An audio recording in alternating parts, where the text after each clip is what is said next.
Chapter 10. Dare to say such a thing? Qingyuan frowned. Why were these two people here? What were they up to? He was not in a hurry to leave. He stood on the spot and listened. It was Hu Liang and Zhuangzi from Yongfu village. At this moment, the two of them lowered their voices and argued until their faces were red. They even fought. Hu Liang arrived at the county town a little late. After all, both Yundong and Qingyuan had taken a car over. When he arrived outside the Peng residence, he looked for the servant he knew. B0XO. However, that person was not around. The gatekeeper saw that he was sloppy and looked extremely ugly. He was unwilling to pay attention to him, so Hu Liang was blocked outside the residence. He was furious. Even if he was anxious, he could only wait outside. He could be domineering in the village, but in the county he was a coward and could only cower. Unexpectedly, not long after, Zhuangzi came and wanted to pull him away. How could Hu Liang let it go? He even kicked him ruthlessly. You coward. You're just like your parents. Your parents were beaten up and scolded, but you didn't dare to fight back. You're the same. You're actually afraid of a 13-year-old brat. Don't say that you're my brother in the future. Get lost. Zhuangzi was furious when he heard that. He was recuperating at home today. Later, his parents came back and told him about the Peng family. He did not think much of it, but he felt that the girl from the Gu family would definitely not let the matter rest. Her temper was not like that. In the end, not long after, Goshen came to his house and told him about Hu Liang's plan to destroy the Gu family's new house. The moment Zhuangzi heard that, he panicked. Although they had a disagreement the day before, they had been brothers for many years. It was impossible for him to just watch him court death. Gu Yundong could not deal with the Peng family, but she was more than enough to deal with Hu Liang. Hadn't he suffered enough these few days? Therefore, he could not be bothered to rest at home. He rushed to the Gu family's homestead, and did not see anyone. Later, someone said that he had gone in the direction of the county. Zhuangzi was furious and immediately rushed to the county city.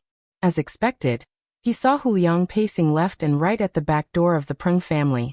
Seeing that he had not entered yet, Zhuangzi heaved a sigh of relief and wanted to take him away on the spot. Who would have thought that not only was he obstinate, but he also kept poking at his heart. He was also angry. Hu Liang, one used to call you big brother because you were loyal, decisive, and smart. But look at you now. You just have to hold on to a little girl and not let go.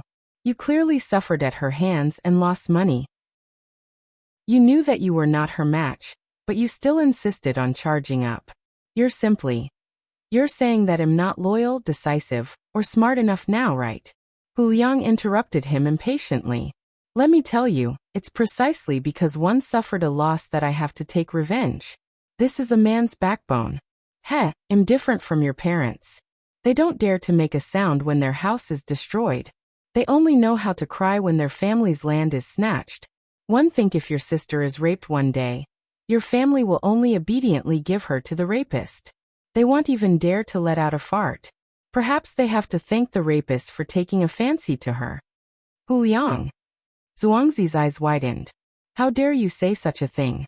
Why wouldn't one dare? Your family is so cowardly. Otherwise, why haven't you had any friends since you were young? If it weren't for the fact that I pity you, you wouldn't even be my underling. One don't want you as my underling anymore. In the future, you might have to rely on your sister who sells her body. Chapter 101. Thrown to the Peng residence, Zhuangzi punched him hard in the face. His eyes were bloodshot, and his gaze was filled with hatred. Hu Liang, if you want to die, go ahead. From now on, we're not brothers. Just treat it as my kindness being fed to the dogs. He ignored him and turned to leave. Hu Liang sneered. Do you think I care? If it weren't for the fact that I wanted to gather 4 people, one wouldn't be willing to bring you along. Coward. He touched his face and snorted. Damn it, he should have retaliated just now. This kid was too bold to hit him. When he returned to the village, he would teach him a lesson. Although Qingyuan did not hear everything, he knew that Hu Liang was here to cause trouble for Gu Yundong. This person was still unwilling to give up after being taught a lesson. He was like a plaster. So Qingyuan could not be blamed. Qingyuan flashed out from behind him and knocked him out with a single palm. Then he walked to the back door of the Peng residence and waited quietly for a moment. When the gatekeeper was called away to speak, he carried Liang in. He directly threw the man behind a big tree outside Jinglan Manor, and left the Peng residence silently. Lu Wei was still waiting for him in the alley. When he saw him coming over, he hurriedly lifted the curtain and let the guy come up. Before Qingyuan could sit down, he couldn't wait to say, "Let me tell you one just..." Halfway through his sentence, he suddenly realized that he couldn't reveal what was happening in the Peng residence. Hence, the tip of his tongue turned and he immediately changed the topic. Let's go, let's go. Well, go up the mountain now. We agreed to fight roe deer and tigers." However, Qingyuan said, "It's getting late today. Let's go another day." Another day? But I'm in a hurry. However, this timing was indeed a little inappropriate. Lu Wei could only sigh and compromise. "All right then, tomorrow it is." "All right." Qingyuan turned his head away. Then he got out of the car and left without looking back. Lu Wei pouted. "We haven't even finished talking. Why are you in such a hurry to leave?" However, what exactly did he go to the Peng residence for? At that time, he only asked him to look for Peng Zhongfei to chat and drink tea. He said that he had something to do and looked for the servants in the residence. It was just that this matter took a long time. Qingyuan quickly walked on the road to Yongfu village. He did not delay for long, but he still did not meet Yundong, who had left earlier. At this moment, Yundong had already followed Changfu back to the Chang family. Changfu pleaded, "Look, you've brought back the blueprint. Can you give me the antidote now?" Yundong gave him a white pill and Changfu swallowed it without a word. Yundong ignored him. Changfu did not need her to teach him a lesson. Peng Zhongfei had suffered such a huge shock. Wouldn't he find trouble with this guy? Hence, she turned around and said to Feng Danning, "The matter has been resolved. It's rare for me to come to the county city. Want to buy something. Do you want to go back first?" With the 250 taels of silver that Peng Zhongfei and Lu Wei had given her, she was a rich person now. She could buy many items that were not in the plan. "There's no hurry. What do you want to buy? One can help you carry it." Feng Danning really admired Yundong. At such a young age, she was robbed by the overlord young master of the Peng family. It actually took less than 4 hours for her to bring it back, and she was completely fine. Feng Danning felt that he could not do it. He suddenly felt that all these years had been in vain. Yundong thought for a moment. After all, Feng Danning was more familiar with this county than her. She nodded. "All right, let's go." Chapter 102. Buying a carriage. Yundong first brought Feng Danning for lunch. It was the best restaurant in the county, Yuexiang Restaurant. Feng Danning only knew that the food in this restaurant was good, but he had never been willing to come in to eat. He did not expect to take advantage of Yundong and taste the food at Yuexiang Restaurant. It was delicious, but it was too expensive and the portion was small. Just a palm-sized dish cost 30 copper coins. Feng Danning felt sorry for Yundong's money. However, this girl was very generous. After eating, she asked Feng Danning to bring her to the market. She wanted to buy a carriage. "You want to buy a carriage?" Feng Danning was surprised. This girl who had escaped from the wilderness was indeed more capable than he had imagined. He thought that it would be good enough if she could take out 100 taels of silver to build a house. He did not expect that she still had the money to buy a carriage. Yundong nodded. "It's convenient to buy a carriage. If we hadn't taken someone else's mule cart into the city today, we wouldn't know how much time we would have wasted. Moreover, my sister-in-law is still young. With a carriage, we can bring them to the city to play." Yunshu and Yunke rarely had the chance to go out and play. In the past, when they were in the Gu family, Yunshu was probably the only one who had gone to town. Later, they were on the way to escape.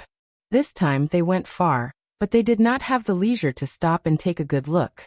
Now that she had settled down, she had money on hand and could send Yunshu to school.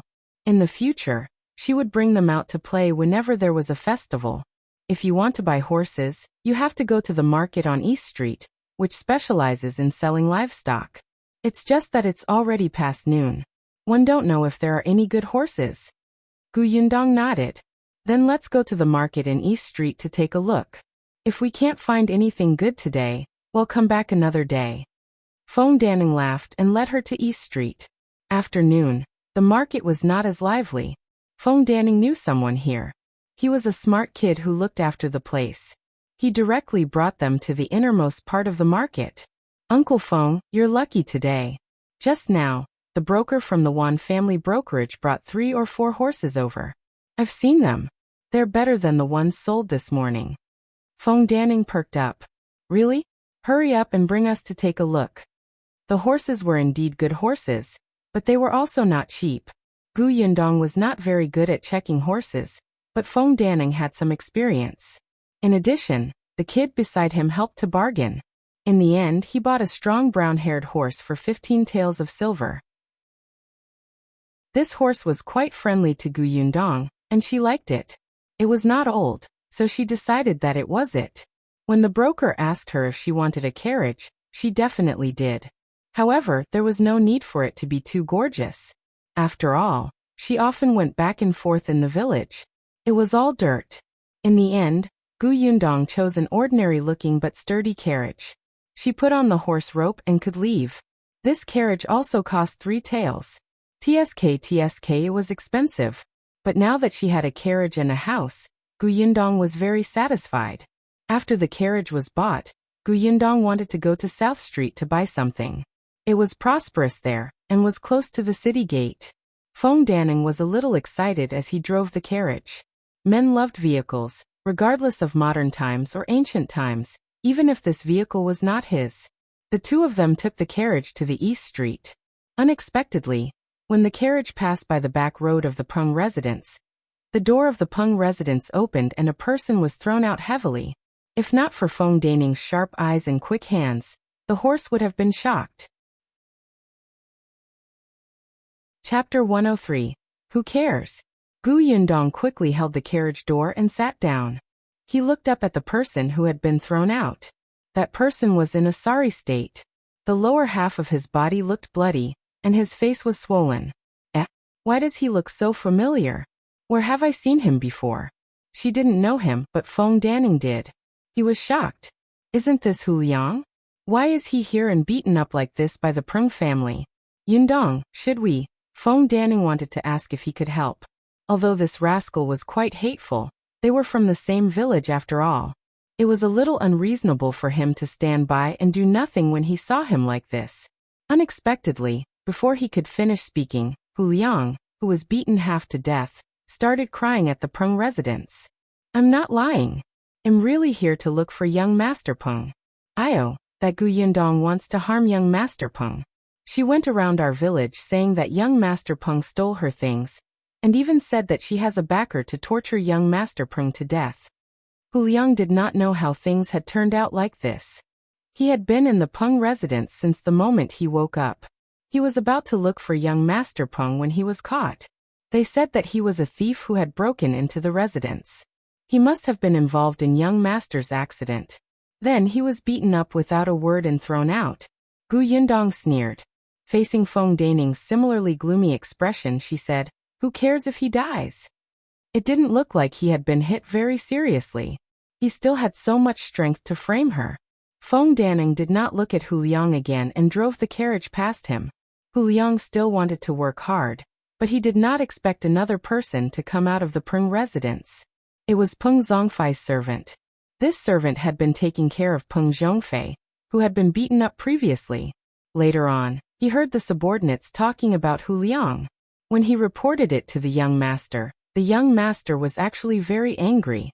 He said that the Gu family was under his protection now. Whoever dared to destroy the Gu family's house would be going against the Peng family. He asked the servant to come out and give Hu Liang a warning. The servant did not look at Hu Liang. He only said a few words to the thugs beside him before entering again. As soon as he left, the thugs began to approach Hu Liang step by step. Gu Yundong and his wife did not know what happened after that. As soon as she arrived at South Street, she started shopping crazily. With money in her hands, she did not panic. In addition, she was living in the Zhou family now, so she did not need to be wary of anyone. She bought a few bolts of cloth from the shop, and then went to the provision store to buy daily necessities. However, the provision store in the county city was really too small compared to the prefectural city. When she saw the jewelry shop, she went in and bought 2 small gold locks for Gu Yunshu and Gu Yunke. She remembered that the youngest son of the second branch had a small golden lock. Gu Yunshu was very envious when he saw it. Now that she saw it, she would definitely be happy. There was also a silver hairpin for her mother. She was good-looking. After cleaning up, she would be a beauty. With some jewelry, she was simply too pleasing to the eye. In the end, she bought herself a pair of earrings. Yes, if she was rich, she had to show off. After buying the jewelry, she went to buy a lot of food. Thinking of Qingyuan, she paused and went to the blacksmith shop to get a barbecue rack. She could come over and get it in 5 to 6 days. When the time came, she would make him a barbecue. After buying everything, it was almost evening. Satisfied, Gu Yundong returned to the village in the carriage. Even though it was getting late, the carriage still attracted everyone's attention as soon as it entered the village. Chapter 104:1 Bought it. The driver was Feng Danning. Many people in the village knew that Feng Danning had followed Gu Yundong to the Peng residence this morning. It was all thanks to Jin Yuexiang's publicity. Therefore, when they saw him, everyone could not help but surround him. They even asked him where this carriage came from. Was it from the Peng residence? Before Feng Danning could answer, he was interrupted by Jin Yuexiang, who had rushed over to watch the show. What do you mean the Peng family gave it to him? What are you all thinking? Gu Yundong went to cause trouble for young Master Peng, but the Peng family still gave them a carriage? As he spoke, he even laughed loudly and said maliciously, I think she was beaten to death by the Peng family. Feng Danning hired a carriage to pull her back, right? Everyone took 2 steps back with a whoosh. They widened their eyes and looked at the carriage in fear, as if bright red blood would flow out at any time. Feng Danning felt helpless. Jin Yuexiang was full of nonsense. No matter how domineering the Peng family was, they would not dare to kill someone so blatantly and ask him to pull the corpse back.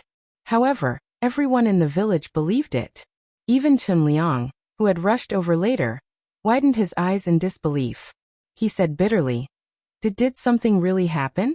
Sai Danning, why didn't you stop them? You. Before he could finish speaking, Gu Yundong slowly lifted the curtain and smiled at everyone. This carriage was indeed not given by the Peng family. I bought it myself. Whoa. Everyone took a small step back in unison. The smug smile on Jin Yuexiang's face instantly froze.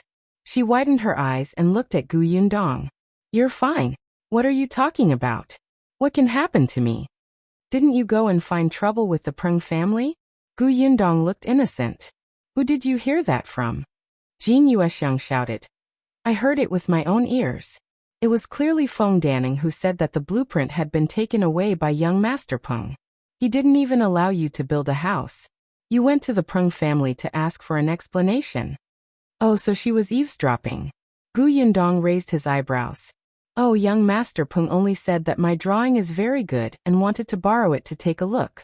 I happened to be going to the county city to buy something today, so I took the drawing back. Why is it that when it comes to you, it becomes me going to the Peng residence to demand an explanation? Do you dare to say this in front of young Master Peng? Feng Danning said righteously, That's right. Yundong wanted to buy a carriage.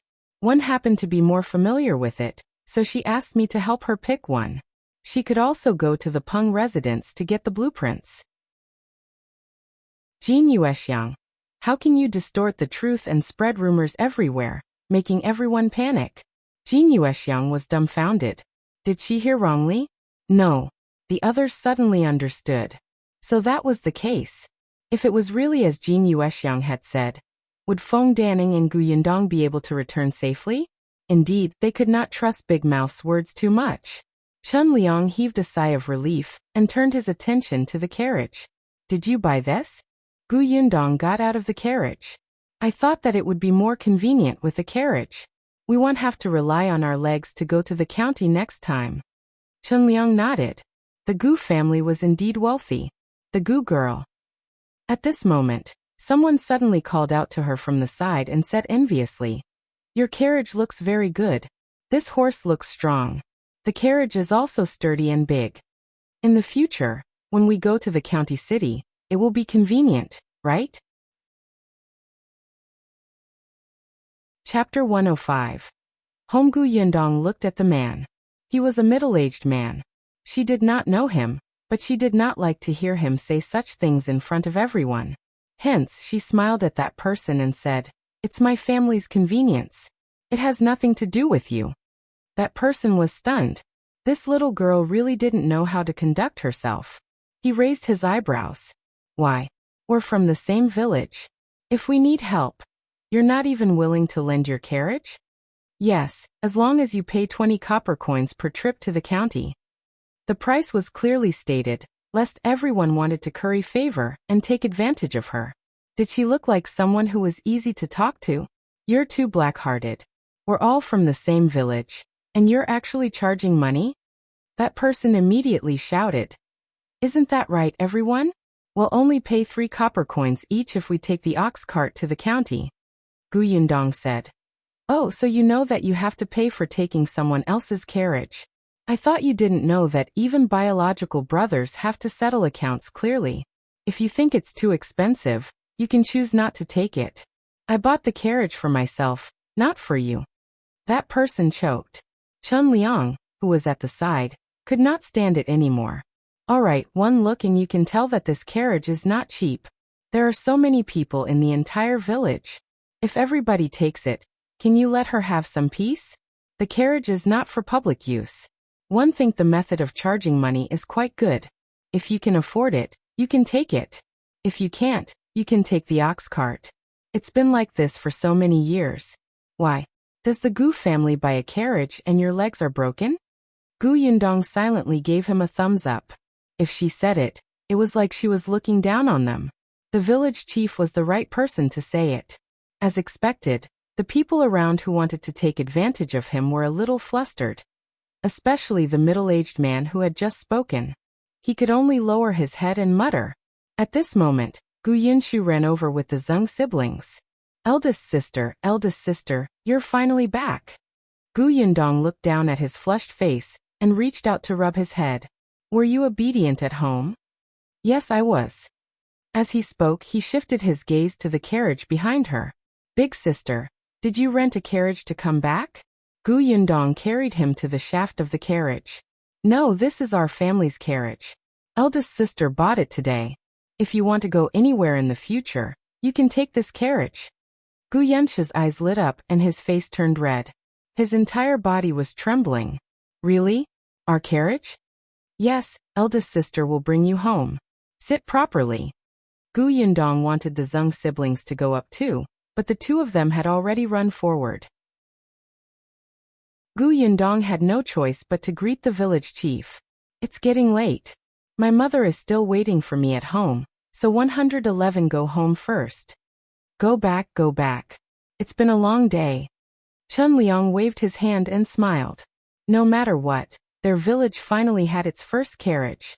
As the village chief, he was also proud. Feng Danning led the carriage inside.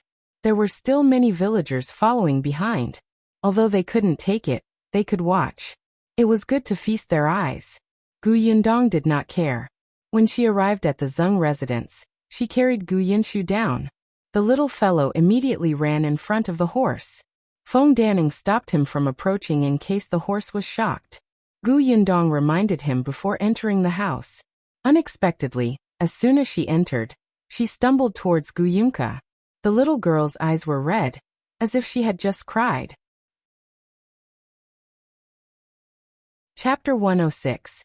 Gu Yunke complains Gu Yundong was stunned. "Why are you crying? Who bullied you?" "It's older brother." The little girl began to complain. Older brother was bad. One also wanted to pick up eldest sister. He didn't even wait for me and ran away. I'm so angry. Gu Yunke was young and malnourished. She would stagger if she walked faster, let alone run. Gu Yinshu did not notice and ran to the village entrance to pick up eldest sister.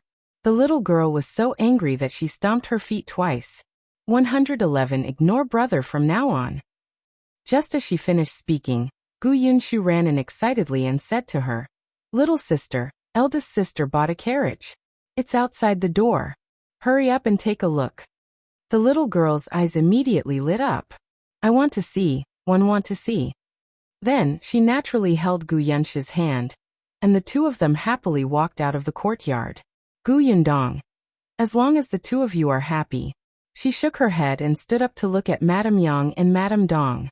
Madame Yang's eyes were also sparkling. Gu Yundong laughed. If you want to see it, go and see it. But don't get too close to the horses, but. Madame Yang ran away. Only then did Dong Xiulan walk to her side and exhale softly. It's good that you're fine. Qingyuan came back earlier and said that your matter has been resolved. The Peng family won't find trouble with you. But I'm always worried about you not coming back. Auntie Dong, don't worry. If one was not confident that I could solve the problem, one wouldn't have rushed forward rashly. Gu Yundong quite liked Dong Xiulan. You said that Shao Qingyuan is back. Is he next door? I think so. You saw him in the county, didn't you? I did. He even did me a favor. Dong Xiulan immediately smiled. Am I right? Qingyuan is a good child. Yeah. As they were talking, Gu Yunshu came in with a stick of candied hawthorn in his hand. Eldest sister, did you buy this for us? Just now, Uncle Feng said that there were many things to unload in the carriage, so he went to help carry them. He did not expect to see a few red sticks of candied hawthorn as soon as he got in. He was fine, but Gu Yunke had already licked off half of the candy. There should be a few more skewers in the carriage. Give one to Zhengyu and the others each and leave 2 for Uncle Feng to take home. Gu Yunshu ran away again. When Gu Yundong went out, Feng Danning had already unloaded half of the things in the carriage. Beside him, there were people holding a stick of candied hawthorn in one hand and carrying small items on the ground with the other hand into the house. Gu Yundong rubbed her forehead and chased them to the side to eat. She and Madame Dong brought everything back. The Zhou family's courtyard was not big, but they had a pig shed previously. Although they did not raise pigs anymore, they could still let the horse live in it after tidying it up. Feng Danning had wanted Gu Yundong to leave the carriage at his house, but Gu Yundong saw that the children surrounded the carriage and were unwilling to leave, so he gave up. After Feng Danning left, Gu Yundong began to sort out the pile of things he had bought. She bought a lot of cloth. When she saw one of the navy blue cloths, she subconsciously felt that it was very suitable for Shao Qingyuan, so she bought it. Looking at this piece of cloth, she was a little stunned. It was not easy to give it away, right? Forget it, she would think about it later. Just as she was about to put it away, Dong Xiulan came in. Yundong, Qingyuan sent 2 pheasants over earlier. Are we going to cook them tonight? Her gaze landed on the cloth in her hand. This fabric looks good. Is it for Yunshu? Is the color too dark? Chapter 107.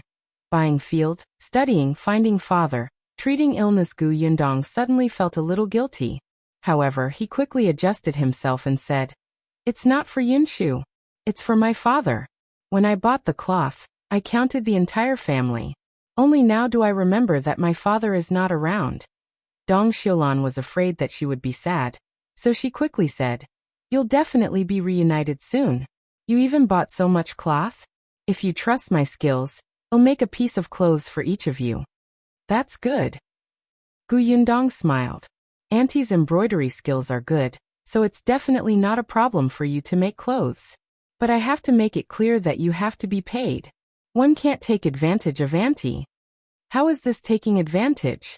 Look at how much good stuff our family has eaten from you since you came. You went to the county city and came back to buy candied hawthorn for Xian'er and the others. I'm so grateful. It won't take much effort to make a few sets of clothes. It's settled. With that, Dong Xiulan left without waiting for her to reject. Gu Yundong laughed and shook her head. She did not insist. After tidying up herself, she went to the kitchen to cook the 2 pheasants. They had agreed to make a salt-baked chicken and a spicy chicken for Shao Qingyuan. Dong Xiulan had taken care of the 2 chickens, so Gu Yundong moved much faster. In addition to the 2 chickens, she also bought other vegetables in the county city. When they were done, she asked Gu Yunshu to send them to the neighboring house. After dinner, Gu Yundong sat on the chair and pondered. Now that the blueprints were back, the Peng family would not cause trouble for him. Apart from the money she had to build a house and buy a carriage, she still had about 230 taels of silver. To others, it might seem like a lot, but to Gu Yundong, it was not enough. Not to mention that she did not have a fixed asset like fertile land. She still had to send Gu Yunshu to school, find Gu Dajiang, and treat Madame Yang. These were all money-burning jobs where she could not save money even if she wanted to. She had to buy a few acres of fertile land. She could rent it out even if she didn't know how to grow it. Yunshu's school was not in a hurry. She heard from the village chief that the school in town had to accept students above the age of 6. Yunshu would only be 6 years old after the new year. She could just ask around first. As for Gu Dajiang, after the house was built, she wanted to personally make a trip to Qingyuan Prefecture. Back then they had agreed to meet in Qingyuan Prefecture. If Gu Dajiang was still alive, he would definitely go. However, after the chaos in Qingyuan Prefecture, it was hard to say what would happen next. In this era, there was no mobile phone network. It was too difficult to find someone. Also, Madame Yang's illness was actually what Gu Yundong was most worried about at the moment. She was afraid that the blood clot in her brain would spread and aggravate her condition. She hoped that Dr. Song would come back soon. Knock knock. A soft knocking sound suddenly came from the window. Gu Yundong jumped up from the bed and immediately walked to the window. Who is it? Me. Shao Qingyuan? The corners of Gu Yundong's mouth twitched. Wait a moment. She came out of the house and saw the man's tall and handsome figure under the moonlight. Damn it, why did it feel like every time they met, it was in the middle of the night? It felt like they were dating in private. The salt-baked chicken and spicy chicken are very delicious. Thank you, Shao Qingyuan said. We agreed that since you helped me, I'll cook delicious food for you. Besides, we ate a lot of the wild animals you hunted. That's why I'm here. I want to ask you for a favor. Gu Yundong was stunned. What favor? Shao Qingyuan bent down and handed over a cloth bag by his feet. Chapter 108. Under the stove only then did Gu Yundong notice that there was something beside his feet. What is this? White flour, Shao Qingyuan said. I'm going to bring that young master Liu into the mountains tomorrow morning. I promised him that one would go deep into the mountains to kill the tigers. I might only be back in 2 or 3 days, so one have to bring some dry food. The steamed buns and pancakes in town are too disgusting. I want you to help make some. Gu Yundong's eyes widened. Tigers? You're going to fight the tigers? Have you fought them before? I did.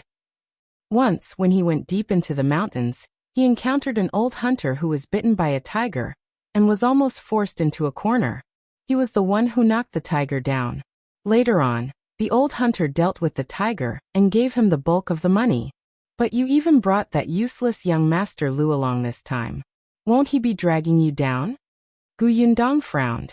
He felt that his decision was very unwise. If he wanted to fight the tiger, it would be easier for him to escape if he encountered danger in the mountains alone. But with such a rich young master, Gu Yundong had a feeling that they were courting death. Shao Qingyuan said. He insisted on following. What a prodigal son who wants to drag others down with him. Gu Yundong regretted that she had only received 50 taels of silver in the day. One think it's better for you to knock him out and throw him into a tree. That's what one planned to do. Gu Yundong was speechless. She could not help but laugh. Seeing that he had already made up his mind, Gu Yundong could not say anything. She took the white flour bag. Wait a moment. 111 make pancakes for you now. In this weather, it won't be a problem to keep them for 2 or 3 days. Later, you can make them hot and eat them. By the way, can you eat spicy food? I'll make you some hot sauce. I'll warm you up. Shao Qingyuan couldn't help but smile when he saw her turn around and return to the kitchen. Okay. Gu Yundong's movements were very light. Madame Dong and the rest were sound asleep and were a distance away from the kitchen. Once the door was closed, most of the sound was cut off. Although Shao Qingyuan's culinary skills were not good, he could still start a fire. One of them stood in front of the stove while the other was sitting. The scene was indescribably harmonious. Gu Yundong kneaded the flour and asked about what happened during the day.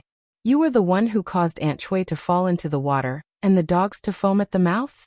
Back then, she had asked him to create 2 chaos in the residence in half an hour. It would be best if it was closely related to Peng Zhongfei. Moreover, it was the kind of unlucky thing that made people think that he had done too many bad things and received retribution.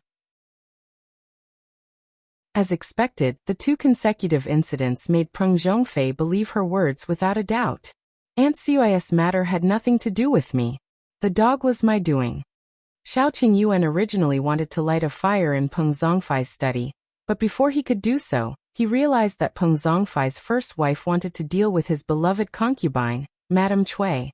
Qingyuan watched coldly as his wife and concubines fought. When the servants went to Jinglan Manor to report to Peng Zhongfei, he went to find the ferocious dog. When it saw Qingyuan, the dog bared its fangs at him and wanted to bite him, but he kicked it away. Then this dog foamed at the mouth. Yundong could not help but laugh when she heard that. She was very agile. When Qingyuan asked her how to get the blueprint back, she said what she needed to say. There was nothing to hide from the 2 of them. When all the pancakes were done, Yundong gathered them all and handed them to Qingyuan. Time was limited, so she could only make do with this. Qingyuan was about to leave with the cloth bag containing the hot pancakes and sauce, when Yundong suddenly thought of something and hurriedly stopped him. Wait a moment. Chapter 109. Who is Qingyuan? Yundong ran into his room and quickly came out with the crossbow in his hand. I'll lend this to you, she said. But after you defeat the tiger, you'll give me 10% of the silver. It's not that I'm ruthless, but this is good stuff. You've seen it before. It's powerful and life-saving. Qingyuan lowered his head and looked at the crossbow in his hand. His slightly lowered eyes seemed to flash. His fingers tightened slightly. After a moment he looked up. I'll give you 20%. Yundong's eyes lit up. This guy was too smart. Only then did Qingyuan leave. However, his back view made him look even taller. Yundong then tidied up the kitchen and went to sleep. The next morning, the entire Yongfu village became noisy again. It wasn't farm time now, and most of the people were chatting outside. Hence, they saw the gorgeous carriage that had sped over early in the morning. Everyone at the village entrance stood up with a whoosh. What's going on? The Gu family bought a carriage yesterday. Who bought it today? As soon as someone finished speaking, he heard the servant driving the carriage ask, Brother, how do we get to Qingyuan's house? Qingyuan? Who is it? There's no such person in our village. Did you find the wrong person? The servant was dumbfounded. What? There was no such person? Isn't this Yongfu village? It's Yongfu village, but there's indeed no one called Qingyuan. Tell me in detail what that person looks like. He might be from the neighboring village. I'll help you ask around. Why ask? Madame Zhou couldn't stand it anymore. She squeezed in with a washing basin and couldn't help but roll her eyes at the group of people. Then she said to the servant, Why are you looking for Qingyuan? Don't tell me you're looking for trouble. The curtain of the carriage was lifted, revealing Lu Wei's face.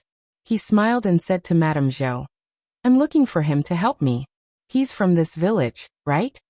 Someone beside him recognized him. Wasn't this the young master behind Madame Fang and her daughter that day? The discussions at the side made Madame Zhou understand. It seemed that they were not looking for trouble. She heaved a sigh of relief and pointed to the left. Qingyuan's house is at the foot of the mountain over there. Go over and you'll see a house under construction. Just go a little further. A villager exclaimed. Isn't that the home of a wolf cub? A wolf cub. That's right, the wolf cub seemed to be called Xiao something. This was a habit, and they almost forgot his original name. Lu Wei thanked him and asked the servant to drive the carriage to the Shao family. When everyone saw him leave, they followed behind curiously. Not long after, Lu Wei entered the Shao family's house. The villagers who had followed him here were a little far from his house. They only dared to stand at the entrance of the Zheng family's house and discuss. Qingyuan had been waiting for him since a long time ago. Everything that needed to be prepared had been prepared. When Lu Wei arrived, he didn't even drink any water before he was called into the mountain. Have you brought everything? We have to stay in the mountain for at least 2 days. When Luan, the servant beside him, heard that he would be staying for a few more days, he immediately could not take it anymore. Young master, why you're not coming back on the same day? Don't be silly. We have to go deep into the mountains to hunt tigers. How can we come back in a day? All right, stay in the Shao family obediently and wait for me to come back. Help Shao Qingyuan guard the house. Be smart. When Brother Zheng needs help in the room, help him. Don't put on airs. Luan was about to cry, but he could not stop the young master at all. No wonder the young master did not even bring the coachman when he went out in the morning, and only let him drive the carriage. Luan wanted to cry but had no tears. He could only watch as the two of them walked further and further away. When Madame Fang and her daughter rushed over after receiving the news, the eldest young master of the Liu family was nowhere to be seen. Chapter 11. Oh, what are you smug about? Madame Fang and her daughter were extremely regretful. Why didn't young Master Liu look for them first when he came? Why did he directly find out that the Shao family was here? The two of them sighed and looked in the direction of the foot of the mountain. When the other villagers saw this, they surrounded them. Previously, they did not dare to approach the Shao family. Now that Shao Qingyuan had left, they naturally wanted to know how young Master Liu met the wolf cub. Why did he let him bring him into the mountain? Speaking of this, Madame Fang and her daughter were a little smug. Madame Fang smiled and said, "It's all thanks to our Yulan that wolf cub knows young Master Liu. Everyone knows that my nephew just got married not long ago. This new wife is young Master Liu's mother, Madame Liu's favored maidservant. The new wife has a good relationship with our Yulan. When she went to the Liu family to see Madame Liu, she brought Yulan along. Yulan heard that young Master Liu is looking for a hunter who killed 2 wild boars not long ago. If he wants to enter the mountains, doesn't he need a familiar hunter? B0XO. Everyone was enlightened. So it was to find a guide. Then you didn't tell young Master Liu about that wolf cub? Why not? But what kind of family is the Liu family? Who is young Master Liu? Why would he be afraid of a wolf cub? Madame Fang said smugly, "My niece-in-law said that young Master Liu knows martial arts. Otherwise, why would he dare to follow the wolf cub into the mountain without bringing anyone? Don't underestimate him. How much money can that wolf cub get by bringing him into the mountains?" someone asked. Madame Fang really didn't know about this, but it didn't stop her from thinking. Hence, after a pause, Madame Fang stretched out 2 fingers and shook them. Definitely. 2 taels of silver? Of course. Young Master Liu has always been generous. Speaking of the Liu family, Madame Fang and her daughter really talked nonstop. Madame Zhou's face darkened. She held the wooden basin and snorted. Then, she turned around and went home. Her second daughter-in-law, Madame Song, was also in the crowd. Seeing this, she hurriedly followed and took the wooden basin from her mother-in-law. Madame Zhou walked away quickly. One don't know what's there to be happy about. Is it worth it for her to be so smug when her nephew marries a maidservant who serves others? What is she thinking? She even took it out and spread it around. Don't you know that she's a widow? Look at the men around her. She's simply embarrassing our Qin family. Mother, don't be angry. Second aunt said that after Sister Yulan marries into the Wu family, she will also go to town. We won't see her a lot in the future. Madame Zhou sneered. She still wants to live in town? How much money does she have? If she goes to town, she will need money to buy anything. She might have to borrow from us again. If she borrows it, she won't return it. Besides, look at how petty she was just now. Is young Master Liu being generous by giving him 2 taels of silver? Even the Gu family's Yundong is. She instantly stopped talking. It was not good to say this outside, and it would not be good for others to hear it. However, when she thought of Madame Fang's expression, Madame Zhou felt uncomfortable. The two of them entered the house one after another. Just as they entered, they saw Niu Dan rushing out. Madame Zhou couldn't even stop him. "Hey, where are you going so early in the morning?" Niu Dan was lucky. He had only been in school for a few days, but he had already met a rest day. Where else can one go? Niu Dan had already run far away. Madame Song couldn't help but laugh. He must be going to the Gu family. Last time, After eating at the Gu family, he despised my cooking and said that eating meat was like eating grass. Yesterday, when he came back from school, he rushed to the Gu family. Yunshu even gave him a stick of candied hawthorn. Now he can't wait to stay in the Gu family. Madame Zhou was stunned for a moment. Just as she was about to say something, a shrill cry suddenly came from outside. Chapter 111. Making the call. This voice suddenly became sharp, startling the mother-in-law and daughter-in-law who were talking. Madame Zhou quickly walked out. What's going on? What happened? Chunliang also came out of the inner room. The few of them came to the front yard and saw Jin Yuexiang sitting on the ground crying. Village chief, our Liangzi is in trouble. His legs were broken. Chunliang and the others were shocked. Before they could react, they saw Hu Liang being carried into the courtyard. Hu Liang looked terrible. The smell of blood on his body was extremely strong. His eyes were closed as he fell asleep. Chunliang quickly took a few steps forward. What's going on? Who hit him? Jin Yuexiang immediately pointed to a man who was being held by the Hu brothers. That's him. Liangzi came back with him. That person struggled angrily, but did not break free. His face was ashen as he said, You guys really don't know what's good for you. I was kind enough to send your son back, but you guys are blackmailing me.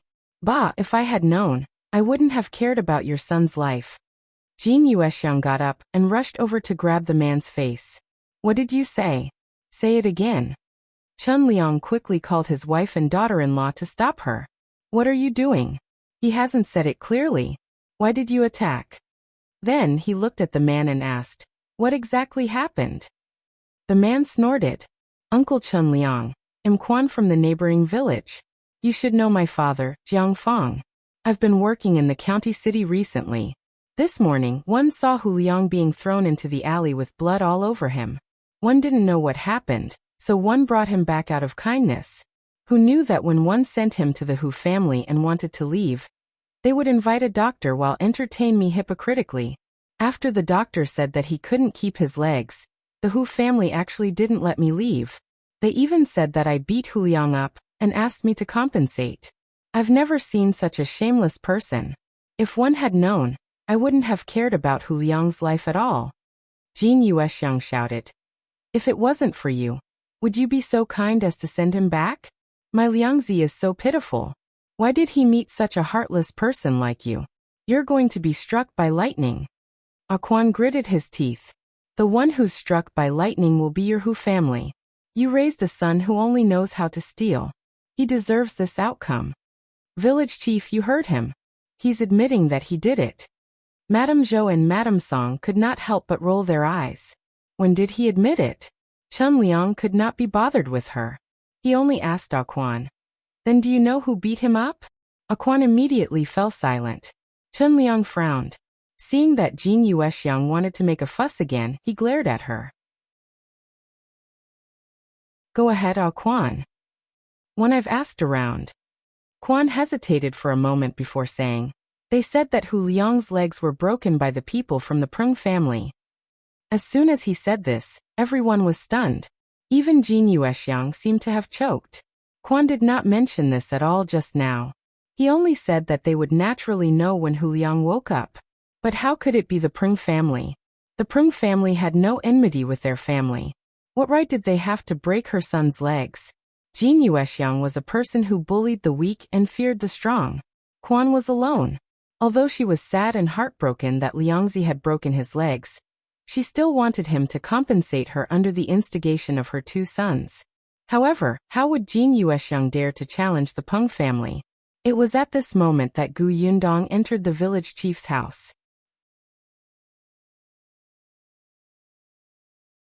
Chapter 112. Dream on. Gu Yundong was here to buy fertile land from the village chief. Previously, because of Lu Wei's arrival, a large group of people had gathered at the Zheng family's door. After Madame Fang and the others left, Niu Dan ran over to look for Yunshu to play with. She knew that Chunliang was resting at home, so she asked where there was fertile land to sell. But looking at the situation in the courtyard now, she seemed to have come at the wrong time. Chief, can I come back later? Chunliang nodded at her, and Gu Yundong turned to leave. Jin Yuexiang suddenly reacted and jumped up. She pointed at Gu Yundong and said, "It's her. She must have done it." Speaking of how her son had offended the Peng family, she could only think of Gu Yundong, who had also gone to the Peng family yesterday. Her son's accident was definitely related to this brat. Gu Yundong was dumbfounded. She was just a passerby. What did it have to do with her? Chen Liang also felt that Jin Yuexiang was being unreasonable. Why did Yundong hit your son? Your family compensated her 5 taels of silver. And Yundong also said that this matter would end here. Jin Yuexiang, you don't like the young lady, so you threw dirty water at her. Can you still be a human? Jin Yu was extremely furious. It's her. Village chief, it's really her. Our Liangzi heard that this brat went to settle scores with the Peng family, so he followed her to the county to look for young Master Peng. In the end, he didn't come back. Fai lost his legs when he was sent back this morning. If it wasn't this girl who did it. Chen Liang's face darkened when he heard that. So you're saying that Hu Liang wanted to harm Yundong first? Jin Yuexiang choked and quickly argued. Didn't he fail? On the contrary, my Liangzi ended up like this. You're the village chief of Yongfu village. You have to stand up for my Liangzi. That's right. The Hu brothers looked at each other and said, Liangzi's life is ruined. He won't be able to support himself in the future. Gu Yundong has to pay 100 taels of silver no matter what. Gu Yundong's lips twitched. Dream on. Why? Do you want to have a taste of being whipped by me? The Hu brothers suddenly shut their mouths and did not dare to speak anymore. Although they had not seen Gu Yundong's actions with their own eyes, they had heard a lot, especially about their parents being sent flying with a kick. On the other side, Quan could not stand it anymore. One already said that it was the Peng residents who did it. The Peng residents spread the word that Hu Liang sneaked into the residence and stole something. He was caught red-handed by the servants of the Peng residence, which was why he was beaten up like this. Gu Yundong said, Did you hear that?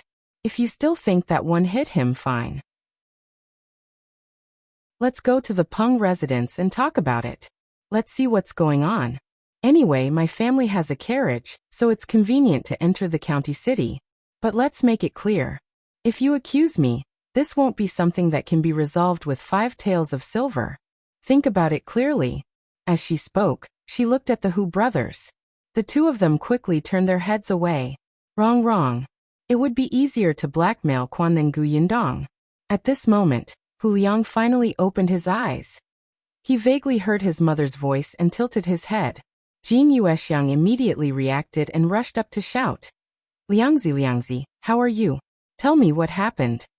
When Hu Liang woke up, he was in so much pain that his forehead was covered in sweat.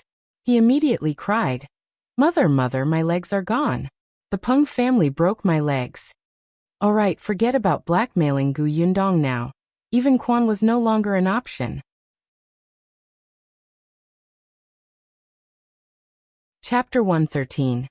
Guilty. As soon as Hu Liang said that, the Hu brothers felt that they were in trouble, but what could they do? The village chief was watching from the side. Madame Zhou and Madame Song pursed their lips secretly. They were very tired of the Hu family. Although they were from the same village, Hu Liang was a cancer in the village. It might be a good thing if his legs were broken. Jin Yuexiang did not know what these people were thinking. When she saw that her old son had woken up and confirmed that it was really the Peng family's doing, she panicked and hurriedly asked, What happened? What exactly happened? Why did the people from the Peng family break your legs for no reason? Did you really go to their house to steal things? You're stupid. How dare you sneak into the Peng family? What will one do in the future? As she spoke, she started crying. Hu Liang's body was in pain, and he became even more irritable after she cried. I'm not dead. Stop howling. Jin Yuexiang was instantly choked and could not speak. Gu Yundong quickly held it in so that her laughter would not agitate his family. Chen Liang felt a headache coming on. He took 2 steps forward and stood in front of Hu Liang. He asked, Tell me clearly, why did the Peng family break your legs? What did you do? Hu Liang gasped in pain as he screamed. Even if the village chief was in front of him, he could not care less about his temper. Why? How would one know why? I was knocked out after circling the back door of the Peng residence. When one woke up, I was in the Peng residence. Then those servants of the Peng residence grabbed me and beat me up. They said that I stole something and threw me out after beating me up. That's not all. They even broke my legs later. I didn't do anything at all. Why don't you ask the people of the Peng residence yourself? Chen Liang was so angry that he almost fell backward. However, Jing Yuexiang was still saying, "Village chief, you heard it. You have to stand up for our Liangzi." Chen Liang sneered. Stand up for him? How? Listen to what he said. There's not a single word of truth. What do you mean by being knocked unconscious and waking up in the Peng residence? What the hell was going on in broad daylight? Stand up for him? How dare you say that when Hu Liang was sneaking around in the past, he didn't think of asking me to stand up for him? Let me tell you, he was caught stealing something. It's already a light punishment to have his legs broken. If you have the ability, bring your 2 sons to the Peng residence and talk to them. Seeing that the village chief had pointed at them, the Hu brothers subconsciously took 2 steps back and said to Jing Yuexiang, "Mother, Liangzi is already like this. In the future, you and father can only rely on us. If the 2 of us offend the Peng family and are beaten up like this, how can our family survive? Besides, Liangzi is in the wrong. How am I in the wrong? Hu Liang was so agitated that he pulled at his wound. Before he could catch his breath, he fainted again. Chen Liang was impatient, especially when he saw the blood seeping out of Hu Liang's body again. He quickly waved his hand. All right, quickly carry him back and find a doctor to treat him. Don't you know what kind of person Liangzi is? His brother is right. He was in the wrong in the first place. Why are you making a fuss? Jing Yuexiang was frightened by her 2 sons' words. Although she doted on her old son, she was still the most important. Her old son was already in such a state. She couldn't possibly have nobody to rely on in the future, right? Moreover, she actually felt that Hu Liang was lying. He must have entered the Peng residence to steal something and was caught red-handed. Since the village chief had already said so, he definitely did not intend to interfere. She could only let her 2 sons carry Hu Liang home.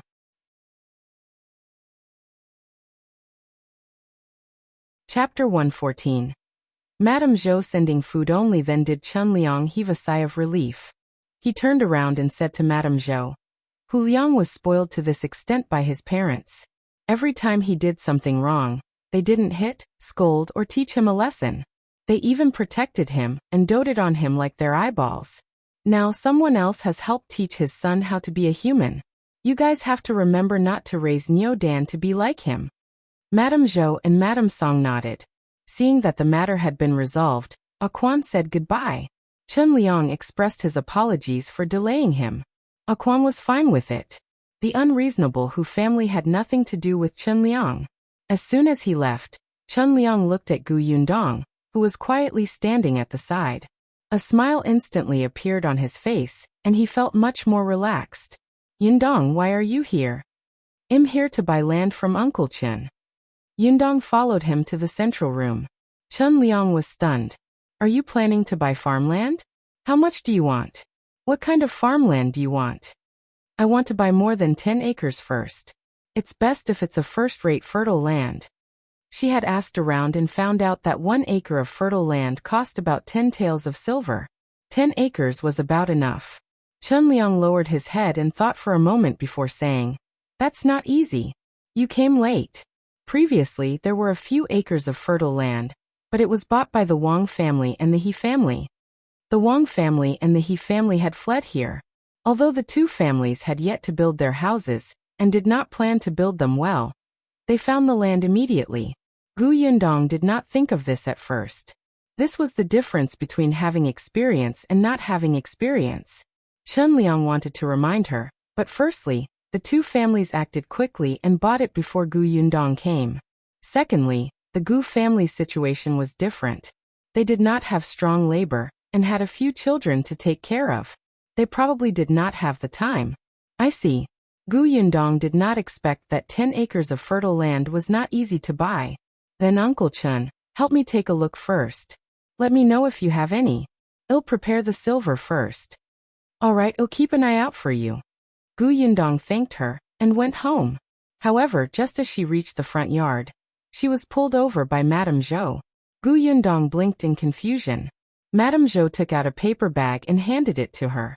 This is the dried cinnamon that your Uncle Qin bought in town yesterday. Take it back. You can cook it and eat it as snacks. Auntie, what are you doing? I can't accept this. Hurry up and take it back. Yundong was a little dumbfounded. Why did she offer her food for no reason? However, Madame Zhou forced it into her hand. If I give it to you, just take it.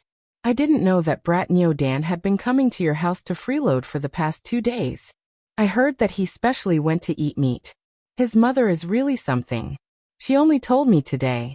Take this food back. Otherwise, Aunt will be angry. Yundong was stunned for a moment before she finally understood. Madame Song lowered her head slightly and smiled. She had actually told Madame Zhou on purpose today. She was a daughter-in-law. Her family could not make the decision, and the good things were not in her hands. Even if they were in her hands, she could not give them away openly. Fortunately, her mother-in-law was sensible and knew that she could not take advantage of others for nothing. Hence, she took out the cinnamon. Madame Song had a good impression of Yundong, especially Don's happy expression when he came back and talked about the Gu family. If Yunshu had not been playing with Dan, that brat would not have been willing to study. She heard that he was praised by master because of Yunshu. Yundong could not refuse her kindness. In the end, she took the cinnamon home. As soon as she arrived at the Zhou family, she saw Madame Fang and her daughter loitering at the foot of the mountain from afar.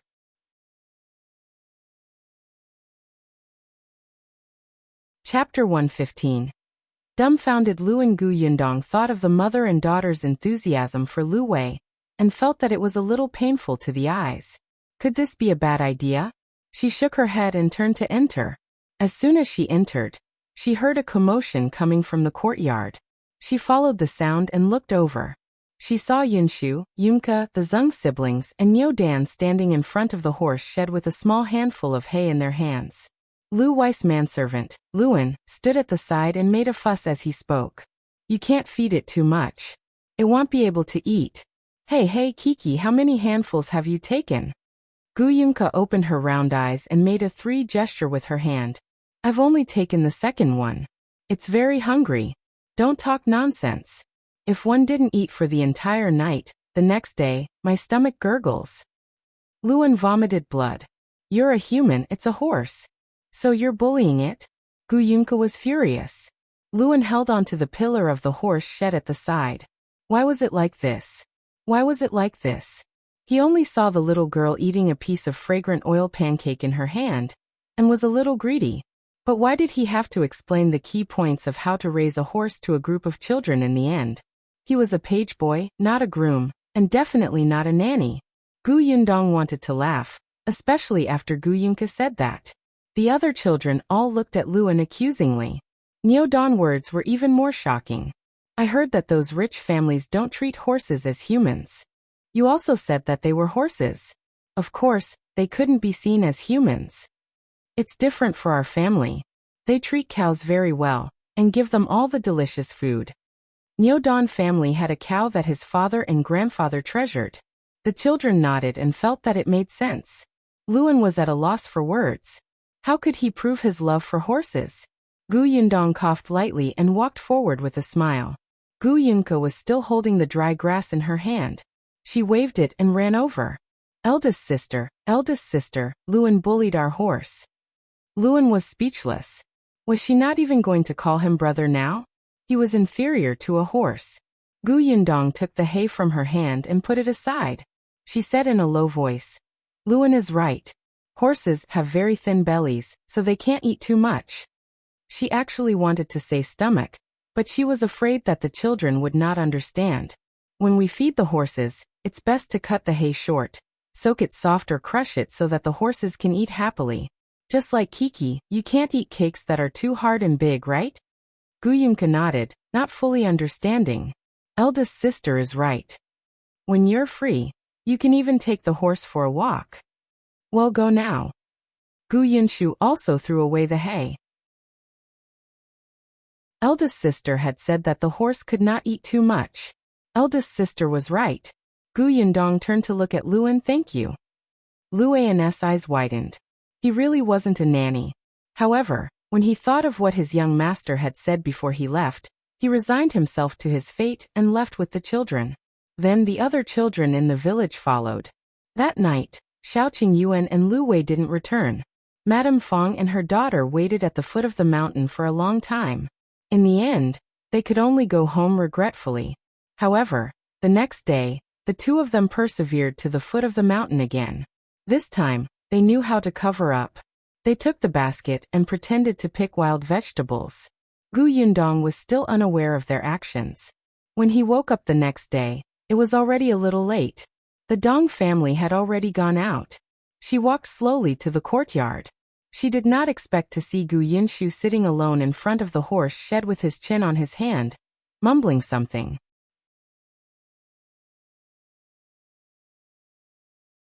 Chapter 116. Going to town. Yundong was a little surprised and slowly walked behind him. The little thing sighed.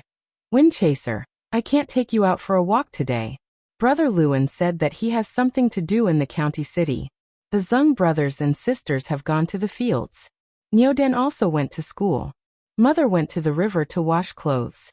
I can't hold you alone, so I can only talk to you here. Wind Chaser was the name they gave the horse yesterday. At that time, Liu An gave them a bunch of names for the horse, but it was too complicated for the children to understand. In the end, they felt that Wind Chaser sounded very fast, so they decided on it. You have to be good. This way, I'll go and gather grass every day for you to eat. In the future, I'll even marry you and let you give birth to foals. Big sister said that when our house is built, you can still live in a big stable. It's very comfortable. By the way, yesterday, Nyodan taught me 2 words that I don't know. Do you want to know? You must want to know. After all, my elder sister took a fancy to you. You must be an eager to learn horse. 111 write it for you immediately. As Yunshu spoke, he squatted down and used a branch to draw on the ground. After writing, she tilted her head and read it carefully. After wiping it off, she wrote again. Yundong watched from behind him for a long time. When she saw her small figure squatting on the ground alone, she secretly sighed. Yunshu had only been in Yongfu village for a short period of time. Now the only good friends she had were Nyodan and Zhou. Nyodan was going to school. Although Zhou was young, he still had to work every day. Early this morning, he went to the fields with his brother and sister. Actually, Yunshu had to work in the old Gu family in the past. Seeing Zhou busy himself, he wanted to follow. But how could Madame Dong let him do things for her? She stopped him and let him rest at home no matter what. She even fed the chickens in the backyard in advance and cleaned the courtyard. Yundong wondered if she should let Yunshu go to school. This child liked to study very much, and was very intelligent. Even if the school in town only accepted children over the age of 6, Yunshu had basic talent, and was only a few months older. Perhaps the teacher could make an exception and accept her? Their house had not been built yet. They did not have poultry, fields, or vegetables. There was a limit to the work they could do. They could try going to the school in town. At the thought of this, Yundong went forward and patted him on the shoulder. Why are you mumbling here alone? Yunshu suddenly turned around. When he saw eldest sister, he hurriedly threw away the branch in his hand and stood up. Elder sister, I'm talking to Wind Chaser. What are you saying? He said that Brother Liu An isn't around, so I can't take him out for a walk. Yundong smiled. What's the big deal? We'll go to town later. Isn't it just nice to take a walk? Yunshu's eyes lit up. To town? Us? Yes, we'll leave when Mother comes back. Where's Kiki? She's eating in the kitchen. Yunshu sighed. Eldest sister, you really have to talk to her properly. If she continues to eat like this, she'll really become fat. She eats meat early in the morning. It's such a big bowl. As soon as he finished speaking, Yunke rushed out of the kitchen and pushed him twice. Stupid brother, Battie'll bite you. Yundong picked her up and shook her. Yes, the young lady was a little heavier than before, but it was not that serious. Compared to those children who were excessively fed and clothed, she still failed. All right, go back to your room and change first. When the two children came out after changing, Madame Yang had also returned.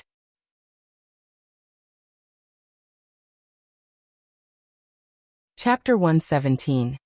2 schools. After following Madame Dong to the river a few times, Madame Yang could go alone now. This was at the foot of the mountain. The laundry place was a little far from the other women in the village, so she would not meet many people. Madame Yang was also at ease. After drying her clothes, Madame Yang immediately went to change her clothes happily. The family set up the carriage. Yundong asked Yunshu to inform Zheng Hu next door so that Madame Dong would not be anxious if she could not find them. Then, she got into the carriage and set off for town. Although they had all taken a carriage before, the carriage from before was rented. Now that it was their own, the feeling was definitely different. Along the way, other than Yundong, who was driving the carriage outside, the other 3 were all excited. It took 2 hours to walk to town.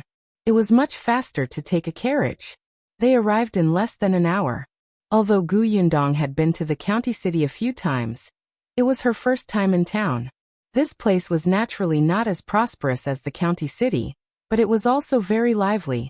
Yundong first inquired about the place where the carriage could be stored. When she came out of the carriage, she also asked about the school in town. There were a total of 2 schools in town. One of them was where Dan was. The teachers were a scholar in his 40s and his son. His son usually enlightened students who had just entered the school. The students of the scholar were slightly older. There was another school that was bigger than this first school. There were 2 scholars teaching. However, the difference was that this school accepted students based on money. Not to mention the problem of tuition, even the brush, ink, paper, and inkstone had to be bought by the school. Anyone who had brains would know that there would definitely be a lot of commission in between. Therefore, ordinary people could not afford to attend this school. Most of them were from families with good backgrounds in town. Yundong had never considered a second school from the beginning. Even the teachers in this school were like this. The atmosphere was too bad. Hence, after asking for the address of the first school, she brought the 3 of them to the door. Yunshu didn't know at first. He just followed his sister and took a look at the town's environment. He only turned to look at Yundong in surprise when he stood in front of a school called Wanemo Hall. Elder sister, why are we here? He remembered that Dan went to school here. Yundong squeezed his small hand. One brought you here to take a look. Why? You don't want to come? Yunshu was stunned, but his watery eyes seemed to glow. He wanted to come. Of course he wanted to come. Dan had told him a lot about the school. He didn't know how much he yearned for it, but his family was poor. He heard that all the money was spent on the house and the carriage. Studying cost a lot of money. He didn't want to add to his sister's burden. Yunshu pursed his lips and made up his mind. Just as he was about to say that he did not want to come, he looked up and realized that his eldest sister had already gone forward to speak to the concierge. After a while, she came back and led them through the door. This place was not big. According to Dan, they had 2 classes. One was a preparation class, and they were all children of his age. The other class was on the other side. Those students were all above the age of 10, and were prepared for the scientific examination. Yundong led the 3 of them all the way there. They could hear the students from the preparation class reading. They could vaguely hear Don's voice mixed in. When they were about to reach the central room, they suddenly heard a stern voice coming from the corner. What did one tell you? Look at what you did. Did you listen to the master?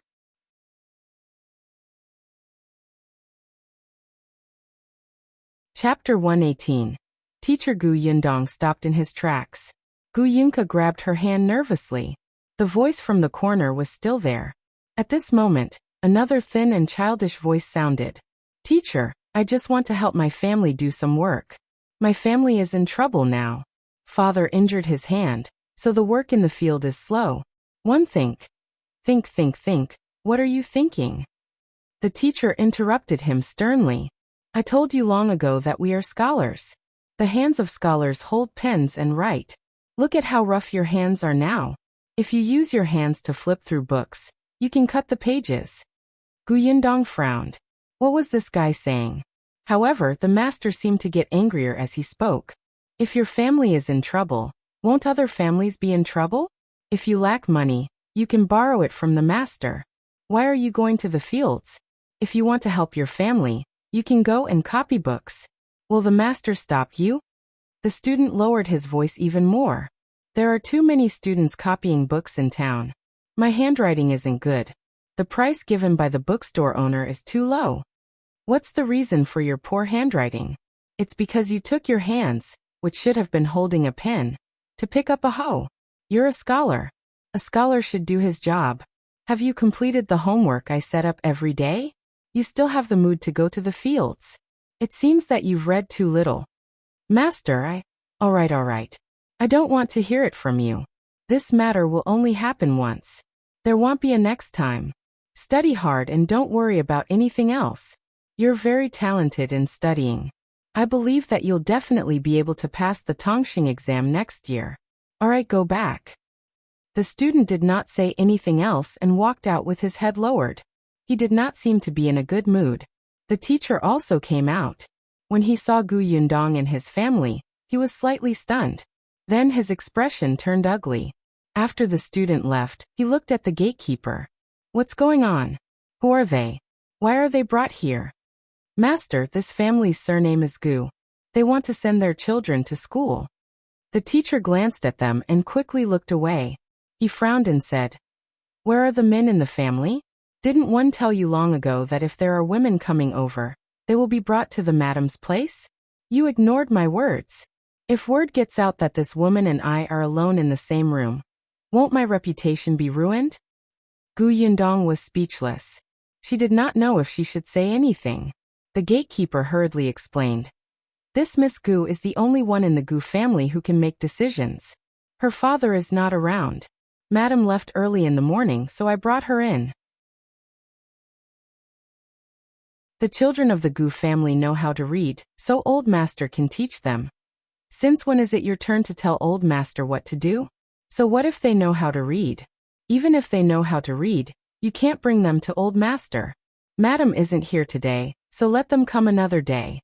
With that, the teacher flicked his sleeves and turned to leave. He did not even speak to Gu Yundong and the others. The corners of Gu Yundong's mouth twitched violently. The gatekeeper was also depressed. He had only brought them in after receiving a few copper coins. He did not expect the old master to reprimand him. The smile on his face immediately disappeared. He said to the few of them in a low mood, You heard it too. Let's go. Come back another day. One told you long ago that the women are all entertained by the madam. Gu Yundong exhaled slowly.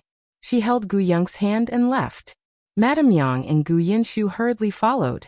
Unexpectedly, as soon as they walked out of the door, two women came up to them. One of them looked a little familiar.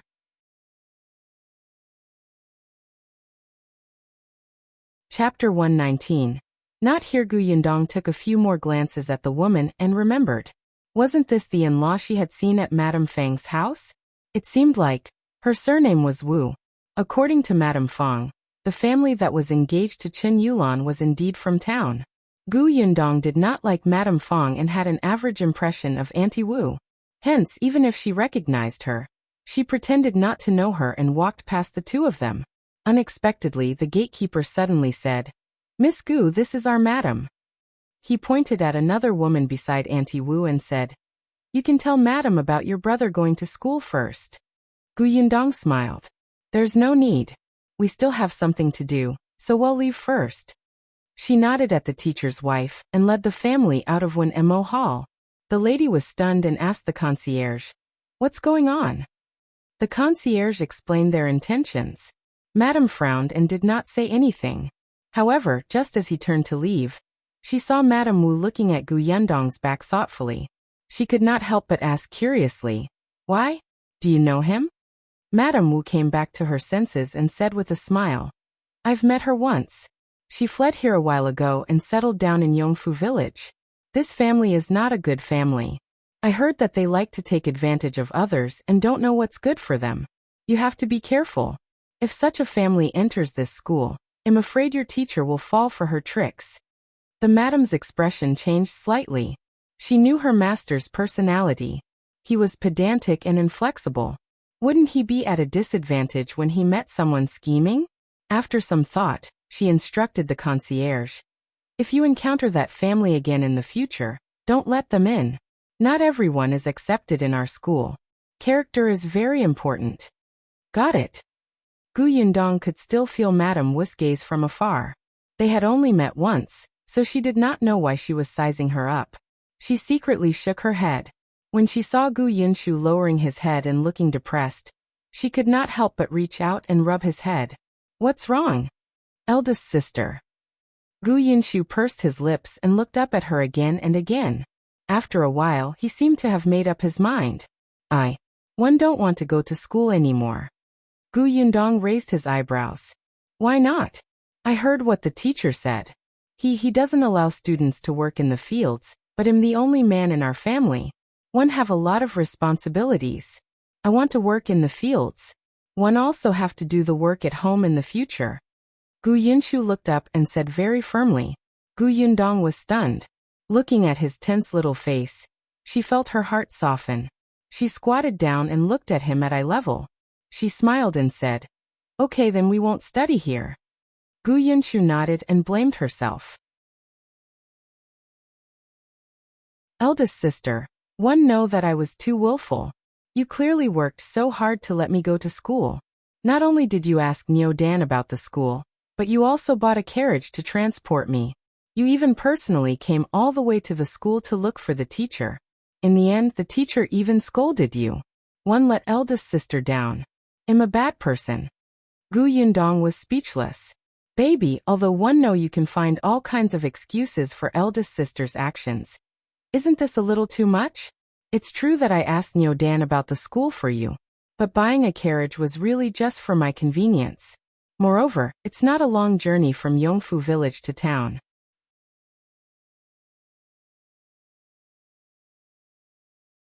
Chapter 120. Too disappointed Gu Yundong did not know whether to laugh or cry. Yunshu, eldest sister approves of you not attending this school not because you are too willful, but because eldest sister feels that this teacher is too pedantic and completely contradicts eldest sister's views. Gu Yunshu tilted his head. In the past, father said that one has to pass many examinations to become a preparation scholar, an elementary scholar, a high scholar, and an honorable scholar. Every time they take an examination, they have to stay in a narrow shed for a day or even a few days. In such an environment, not to mention a weak scholar, even a strong man might not be able to last. Look at that teacher. Isn't he so fair and thin that he looks like he would collapse at the slightest breeze? His thoughts are simply misleading. The imperial court even sets up a field leave every May to encourage students to go home and cut wheat. Why is it that in the eyes of that teacher, field work is something that students shouldn't do? She even suspected that the teacher was still a scholar because he was not feeling well in the examination hall. Moreover, the expression on the master's face when he was with a woman was as if she had tainted his innocence. It was simply blinding. Did he think that he was in high demand? She did not think that the teacher was a bad person. From what he said, if the student's family was in trouble, he would help. It was just that she did not agree with the teacher's views. It was better to find a suitable teacher. Gu Yunshu felt that what eldest sister said made sense. So that teacher is wrong. Gu Yundong pinched his face. Let's not think about Wanemo Hall. Let's go to another school. Gu Yunshu was about to leave when he heard this and immediately stopped in his tracks. But didn't you say that the school fees are very expensive? This is all hearsay. Eldest sister thinks that it's impossible to judge a school without taking a look personally. For example, Wanemo Hall. Previously, she had heard the village chief brag about it. It was good in every aspect. Now that she saw the teacher, she felt that rumors were indeed terrifying.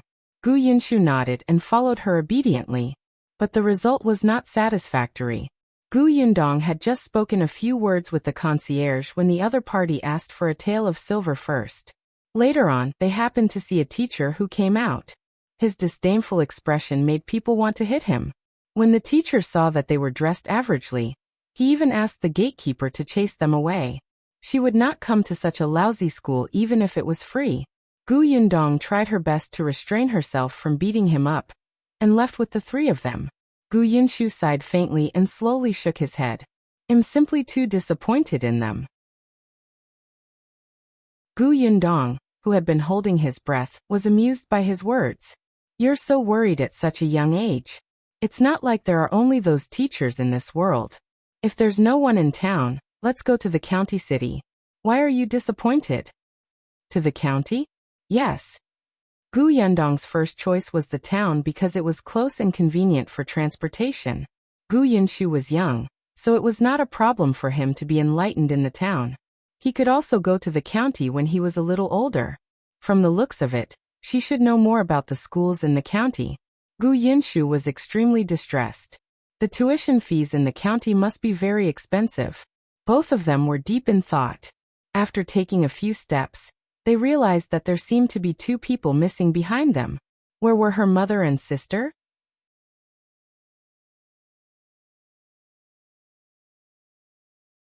Chapter 121.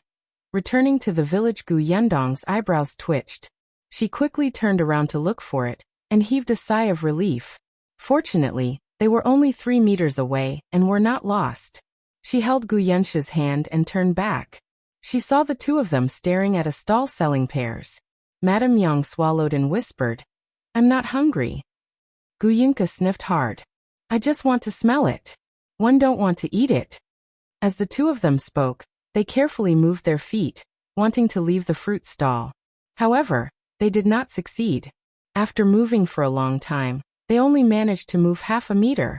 On the other hand, the old man selling pears was doing his best to persuade the customers to stay. These pears are very crispy and have a lot of juice. They're sweet and delicious. Why don't you buy 2 for the children? They're not expensive. They're all planted by my family.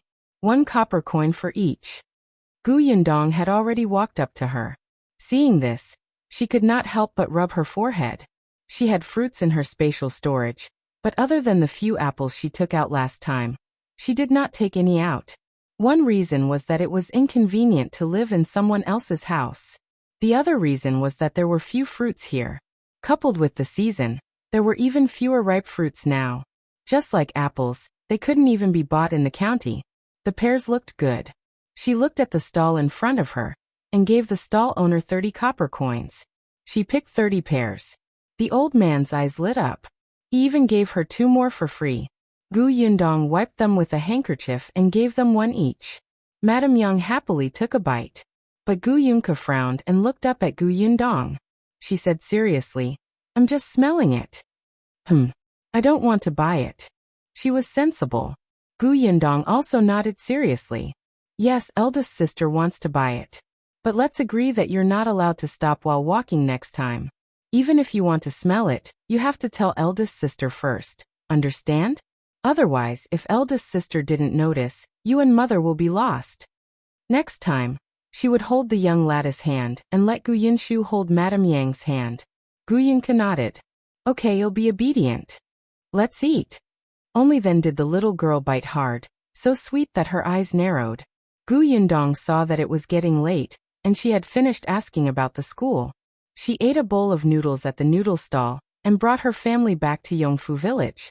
Gu Yunshu got into the carriage and remembered something. Eldest sister, Nyodan is still in Wanemo Hall. If the teacher teaches him wrongly, will it be bad for Nyodan? One have to tell Nyodan. Gu Yundong was stunned. This matter? She thought for a moment. Don't say any more. I'll talk to the village chief later. However, she felt that nothing would change. She did not agree with the teacher's concept, but most people in this era might still think that he was right.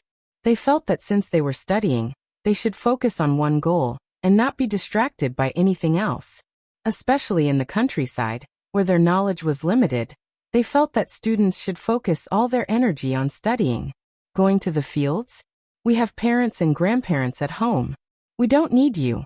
Gu Yundong shook her head and drove the carriage back to Yongfu village. Madame Dong was at home, holding the cloth that Gu Yundong had brought over, and making clothes for them. Seeing them enter, she quickly stood up and helped lead the carriage into the courtyard. After she tied the reins, she whispered to Gu Yundong, You didn't know that the Hu family was up to no good again after you left today. Because Hu Liang always caused trouble for Gu Yundong, Madame Dong could not help but pay more attention to the Hu family. Fortunately, he wasn't looking for trouble with her this time.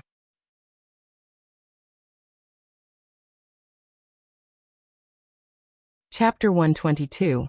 Books in the space. Gu Yundong took out the pears and asked as she walked to the kitchen, "What happened to the Hu family?"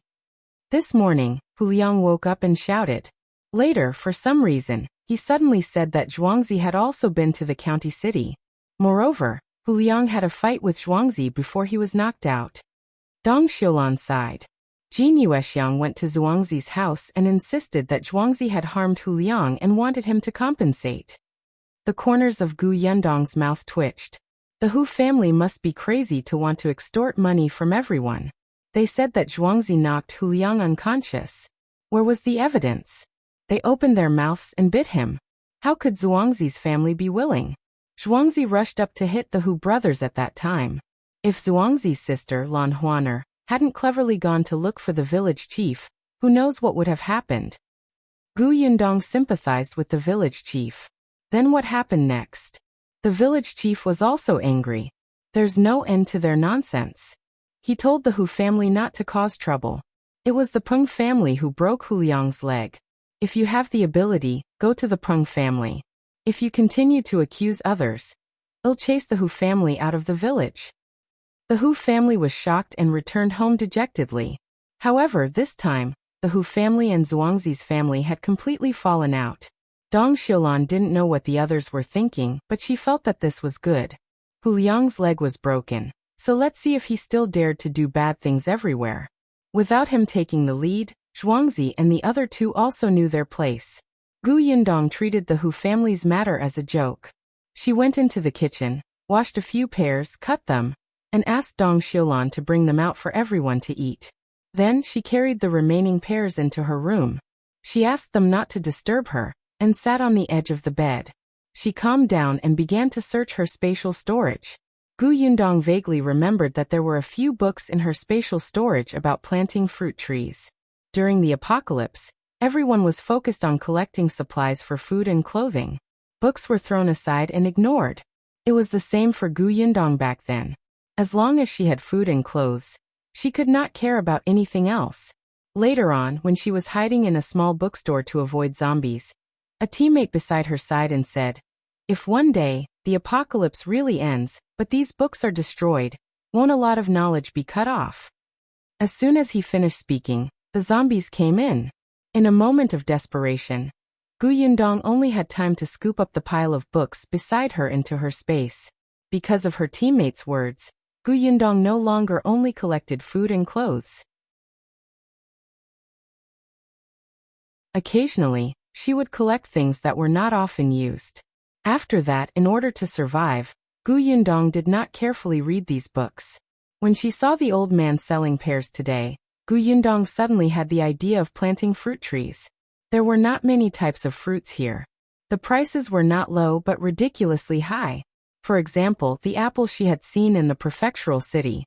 Moreover, fruits were not easy to preserve. The pear she bought today had actually been plucked from the tree for some time. Some of its skin was a little wrinkled. However, she had a spatial storage. Time stopped inside.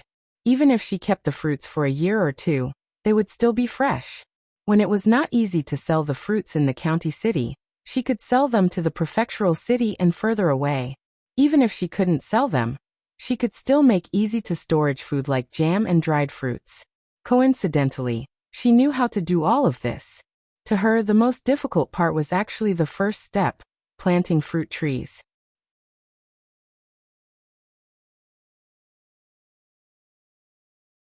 Chapter 123. Determined Madame Fang and her daughter found it. Soil and protection issues and fruit tree cultivation techniques. After reading 2 thick books, Gu Yundong felt that it was almost the new year. Moreover, it was definitely not possible to rely on just 2 books. She had to find someone who had grown fruits to discuss it. She could still give it a try. However, fruit trees could not mature in a short period of time. It was quite short for them to bear fruits in a year. Before that, She could only go elsewhere to buy seasonal fruits. Yundong put the book back into her spatial storage. This time, she specially found a corner so that it would be easier to look for fruits again. Then she picked up the bag of pears again and left. She had to test something and see if there was a market. However, when she went out, she realized that it was already very late. Dong Xiulan was already cooking dinner in the kitchen. She paused.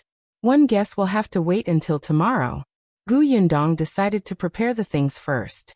She found 2 pieces of bamboo in the courtyard and started to peel them with a knife.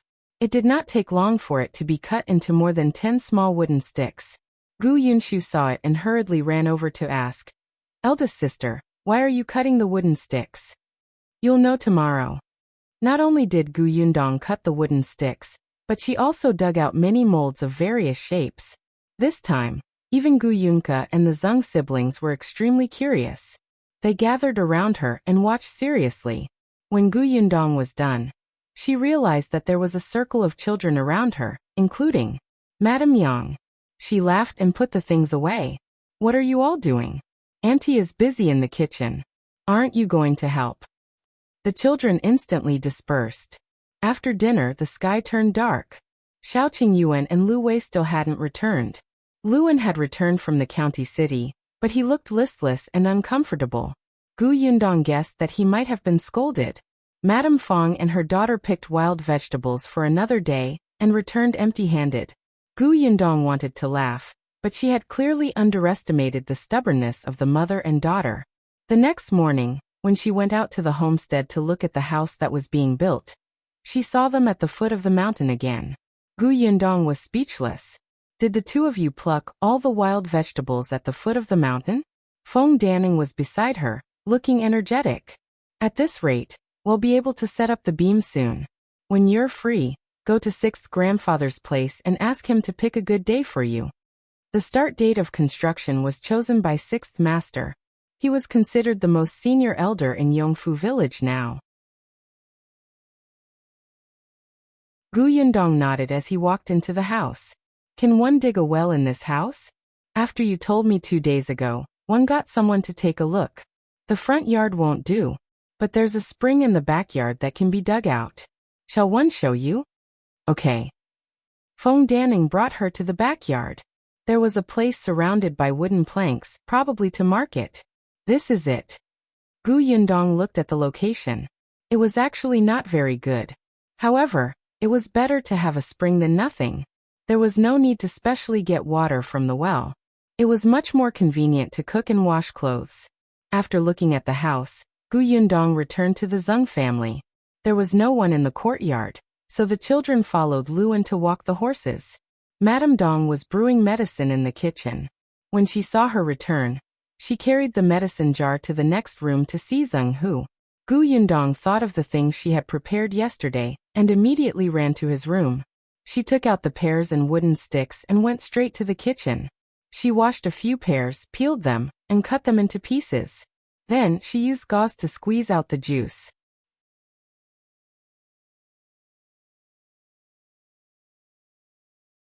Chapter 124.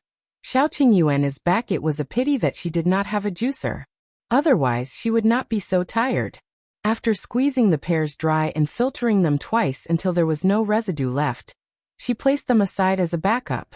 Then, she started a fire and took out rock sugar and malt sugar. Add pear juice and rock sugar to the pot. Boil it and add a certain amount of malt sugar. The temperature had to be very high. Yundong's forehead was already drenched in sweat. After boiling it for a long time and seeing that it was about time, she slowly poured it into the mold she had made last night. Afraid that she would not be able to take it out if it stuck, she specially applied a thin layer of oil paper under the mold. Then she took out a small wooden stick. This wooden stick had been cut extremely thin by her, and it was not much different from the kind of wooden stick used for lollipops. When everything was done, there was a chatter at the door. Then, Young's childish voice could be heard. "It smells so good. Eldest sister made food." After saying that, she ran towards the kitchen and quickly saw the candy on the table. The little girl's eyes lit up. "Big sister, what is this?" "Fruit candy," Yundong said with a smile. She stopped her small figure. You can't eat it yet. Wait until it's cold and solid. Actually, it was best to put it in the fridge for a few hours, but the conditions here did not allow it. However, the temperature was low now, so they did not have to wait too long. Yunke clicked her tongue and looked at her eagerly. Then I'll help eldest sister keep an eye on her. All right, just watch. The young lady insisted on torturing herself, so Yundong had no choice. But she was very obedient. If she said she would not eat it, she would not eat it. Yundong was very assured. After a while the other children came in. Even Liu An sniffed as he walked to the kitchen. What's that smell? It's sweet. Candy, Yunke said. When she saw Liu An reaching out to take it, she immediately glared at him angrily. Eldest sister said that you can't eat it yet. I'm just looking. Liu An defended himself. The little girl put her hands on her hips. You're clumsy. You can't touch it. Liu An felt that he had been discriminated against by the little girl. He wanted to defend himself, but Yunshu and the Zheng siblings were already standing on the side with the little girl, guarding against him. Liu An was speechless. After all, he was the young master's servant. Why did they act like he had never seen the world? Yundong had already left the kitchen. She took off her apron and went to Sixth Master's house. Since she was free today, she decided to pick a date first. She still had to make a trip to the county tomorrow. Sixth grandfather's house was not far from the village chief's house. He was already 78 years old. In this era, there were very few people with a high lifespan. Everyone said that sixth great-grandfather was blessed, and that his children were filial. Now he was also respected in the village. Sixth grandfather knew that it was inconvenient for them to live in someone else's house now, so they were in a hurry to move into the new house. Therefore, when choosing a date, he tried his best to choose the nearest one. Yundong took the date and thanked him. She left a bag of soft pastries for Sixth Master before leaving happily. Unexpectedly, as soon as she went out, she saw Madame Fang and her daughter walking home. Beside them was Madame Zhou, whose expression was very ugly.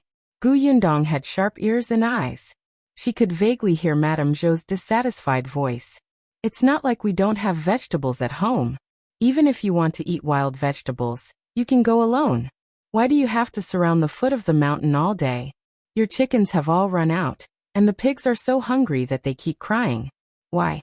Don't you want to live a good life? Yundong suppressed his laughter and strode back. Unexpectedly, she heard Lu Wei's exaggerated voice the moment she reached the Zheng family's door. Madame Fang and her daughter were too lucky. They had just left, but Qingyuan and Lu Wei were already back.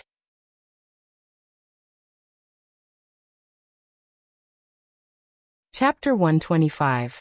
Inquiring about something, Yundong could not help but quicken his pace. The Zheng family's door opened, revealing Madame Dong's anxious expression. Yundong, you're back? What happened? Madame Dong sighed. Qingyuan was injured. I'll bring him some medicine. Injured? Yundong turned around and followed Madame Dong into Qingyuan's house. As soon as she entered, Yundong could not help but widen her eyes and gasp. It seemed like they had gained a lot in the mountains these past few days. Not only were there wild chickens and rabbits in the courtyard, but there were also 2 silly roe deers and a tiger. They had really caught a tiger. Could Qingyuan have been seriously injured by such a big tiger? Yundong retracted his gaze and hurried into the inner room. Auntie, if he's injured, you should find a doctor. She stopped mid-sentence and met Qingyuan's clear eyes. After not seeing each other for a few days, Qingyuan seemed to have lost a lot of weight. His clothes were tattered and he looked a little disheveled. However, his eyes were still as bright as before. No, it felt more aggressive than before. Aggressive. Yundong blinked. When she looked again, Qingyuan's eyes had become cold and indifferent again. Had she seen wrongly just now? Before she had time to think about it, Lu Wei's chattering voice had already sounded. I also asked him to see a doctor. I know Dr. Zhou from the county city's Onren clinic. He's skilled in medicine and will definitely be able to heal you. Don't force yourself. I know it's my fault this time. If it weren't for saving me, you wouldn't have been injured. I promise that next time, 111 obediently stay on the tree and won't come down again. There won't be a next time. Qingyuan glanced at him. Lu Wei choked for a moment, and waved his hand after a while. We'll talk about this later. Let's go see a doctor first. It's just a small injury. There's no need. Only then did Yundong see clearly where Qingyuan was injured. There was blood on his shoulder, but fortunately, it did not look very deep. Looking at him standing there in high spirits, his life was definitely not in danger.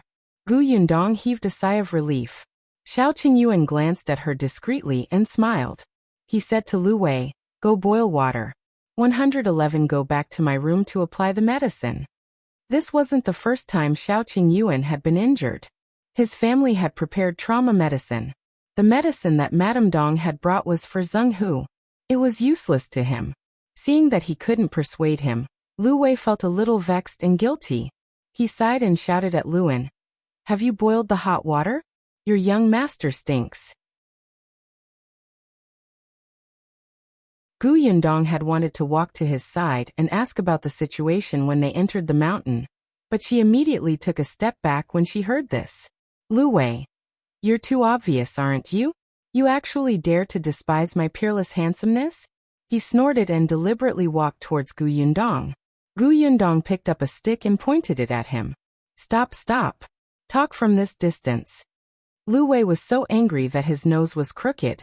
Fortunately, Luan ran over at this moment to let him take a shower. Seeing this, Yundong returned to the Zheng family with Dong Xiulan. When they were done packing, Yundong came over. Qingyuan was still wearing the same tattered coat. Yundong frowned. He and Lu Wei were both eating porridge while Luan was preparing the horse. It seemed like they would be leaving soon. Yundong immediately sat at the side and asked Lu Wei, "I want to ask you something."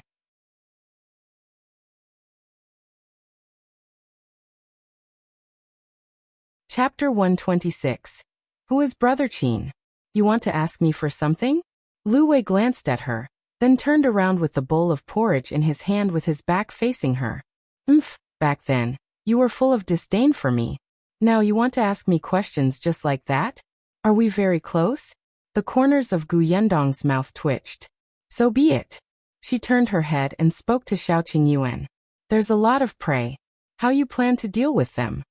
Qingyuan put down the bowl and said, "Leave these pheasants and wild ducks at home to eat.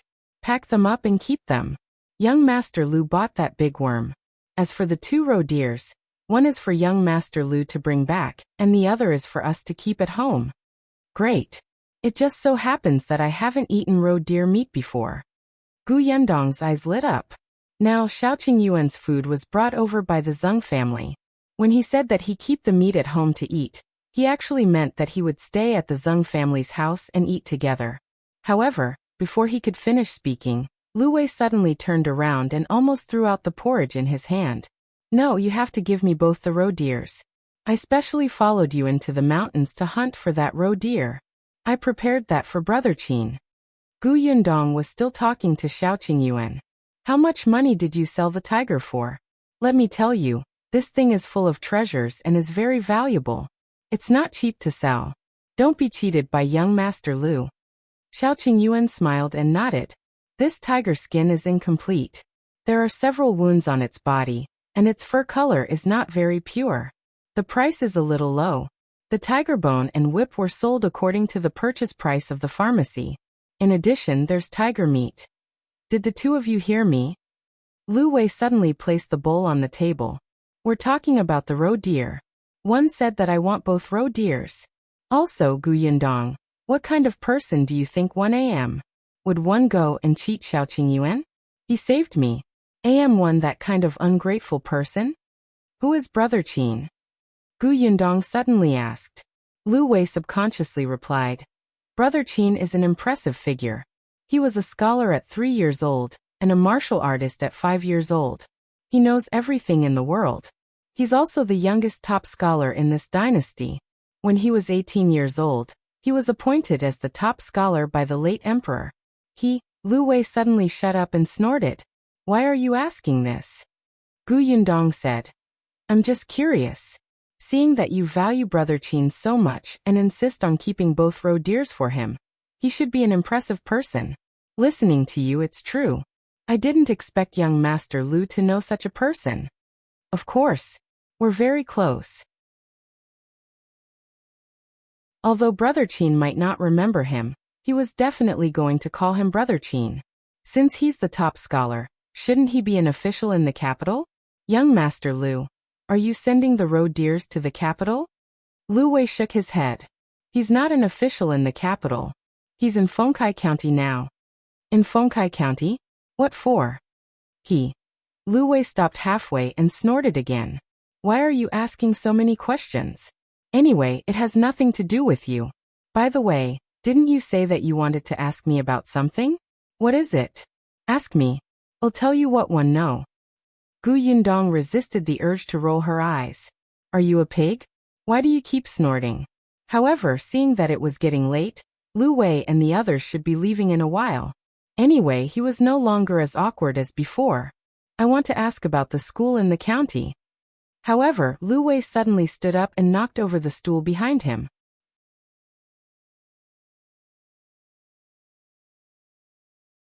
Chapter 127. School is settled. Yundong was shocked by him. She looked up and saw his furious expression. One was wondering why you kept asking me about Brother Qin. It turns out that you're waiting here. You also want your brother to enter Brother Qin's school, right?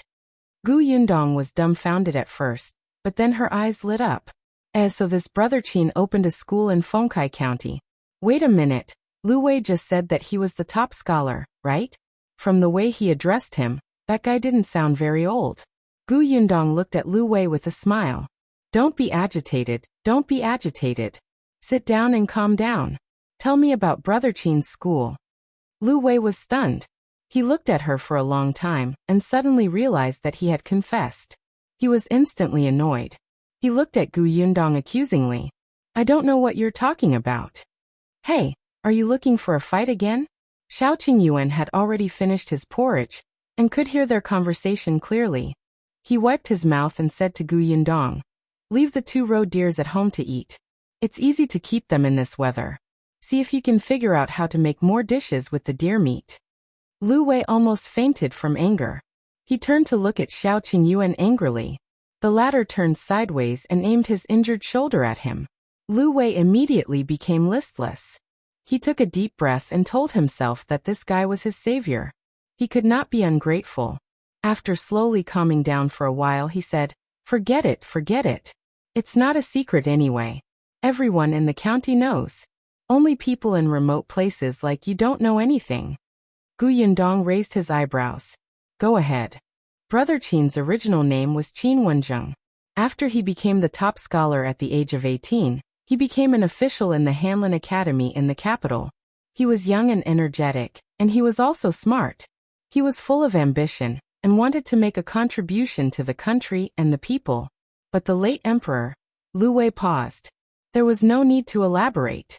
Everyone knew. The late emperor was muddle-headed and tyrannical. It was not easy for you to achieve results. Many loyal officials were depressed and even beheaded. In the beginning, Qin was also suppressed everywhere. Fortunately, his position was not high and he did not have any backing or real power. In the eyes of those in high positions, he was not a threat. Although someone like him could easily become a pawn for others to use, Qin still had a brain. He had safely dodged several dangerous situations. It was also because of this that he no longer charged forward. After that, for some reason, Qin suddenly resigned from his post and traveled far and wide with his wife. In the end, they stopped at Fengkai County. Others didn't know the reason for his sudden resignation, but Lu Wei's family had connections. It was said that Qin had met the crown prince, who was now the new emperor, before he resigned. No one knew what they had discussed. Lu Wei lowered his voice. Let me tell you, now that the new emperor has ascended the throne, a capable person like Brother Qin will probably be summoned back to the capital soon. Therefore, it's impossible for you to send your brother to study in his school. How can he still accept students at this juncture, right? Oh, Yundong was enlightened. She looked as if he had a point. However, in the next moment, her voice changed and she asked with a smile. Then why are you giving him the roe deer? Isn't it to enter his school?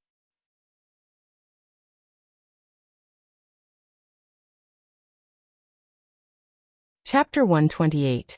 Madame Fang wants to see young Master Lu Wei realized that this woman was not easy to deceive at all. She was too uncute. He sat back down angrily. I'm friends with him, aren't one? Seeing that he might be returning to the capital, I'm sending him some delicious food. Besides, I'm already so old. How can one enter his school? Yundong nodded. Isn't that just nice? You have a relationship with him, and one have a relationship with you. Then do me a favor and talk to him nicely. How about he accept my brother as his student?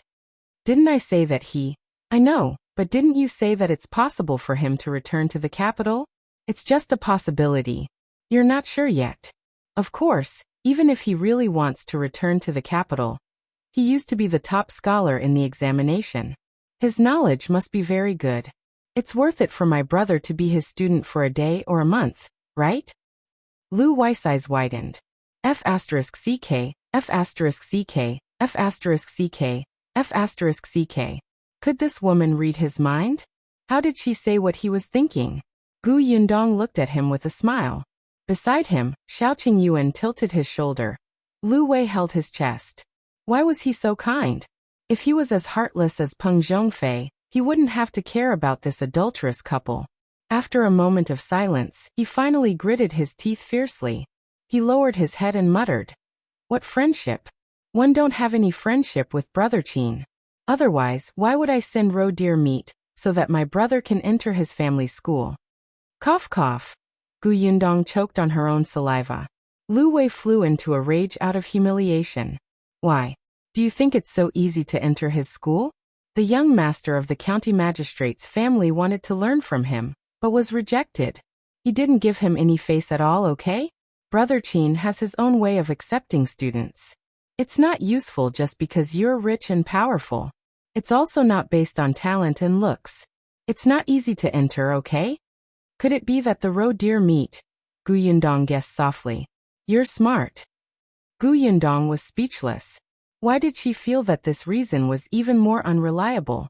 However, Lu Wei lowered his voice mysteriously and said, This is a secret that one deduced myself. I've asked someone to keep an eye on the Qin family for a long time.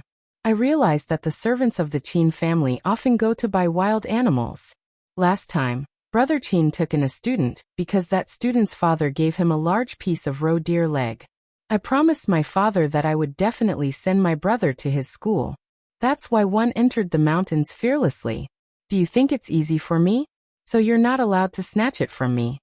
Yundong felt that it was even more unreliable, especially when Lu Wei said that he had deduced it. The credibility was zero. When are you sending the roe deer to his house? In a minute, while it's fresh. Yundong smiled. Bring me along. Not a chance. Yundong analyzed for him. Look, you want to bring 2 roe deers and a tiger to the county city. Oh, and the few of you. That carriage will definitely not be enough. 111 lend mine to you. Besides, I guarantee that I won't say a word when I go. I'm just going to see the world and won't fight with you for the spot. Besides, one might be able to help you? Lu Wei frowned. Why did she sound so reasonable every time she spoke? That's fine. His stance could be said to be very unstable. Qingyuan saw that they were done talking. Let's go then. As soon as she finished speaking, Dong suddenly came over from next door. She looked at Lu Wei and said, Sister-in-law Fang is here. She wants to see young Master Lu.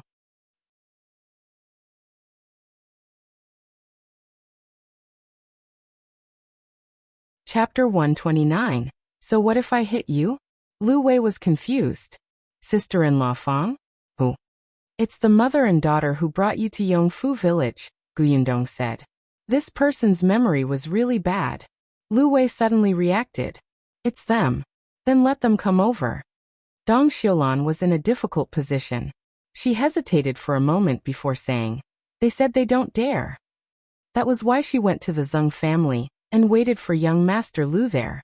Lu Wei frowned. Don't dare what? Don't dare to see me? They don't dare to see me. Qingyuan said. Lu Wei blinked. Why, halfway through he remembered. Oh, I know.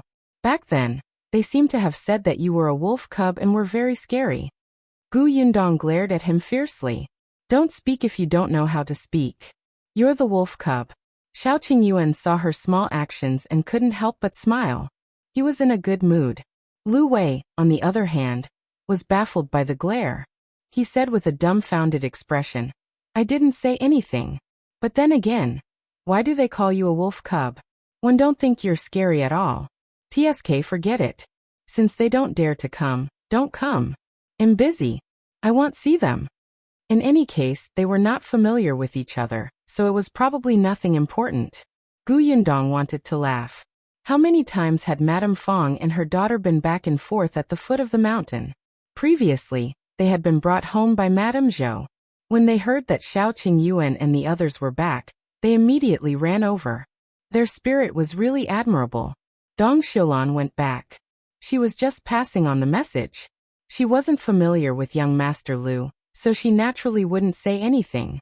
Lu Wei immediately threw Madame Fang and her daughter to the back of his mind, and began to urge Yundong. It's getting late. Let's set off now. Hurry back and prepare the carriage.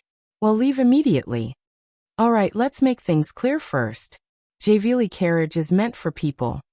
Without waiting for Lu Wei to retort, she continued. My carriage is newly bought. If you put the tiger and roe deer inside, what if my horse is frightened because it hasn't been trained? Lu Wei could only nod when he heard that. Only then did Yundong leave the Shao family and return to the Zheng family. Unexpectedly, Madame Fang and her daughter did not leave. Qingyuan immediately stood up when she saw Yundong. She walked up to her and asked, Why doesn't young Master Liu want to see us? How would one know? Yundong looked puzzled. Did you say something to young Master Liu? Did you say something bad about us? You were in the Shao family just now, right? One couldn't tell, Yundong. In order to get close to young Master Liu, you're not even afraid of the wolf cub. Yundong looked at her coldly.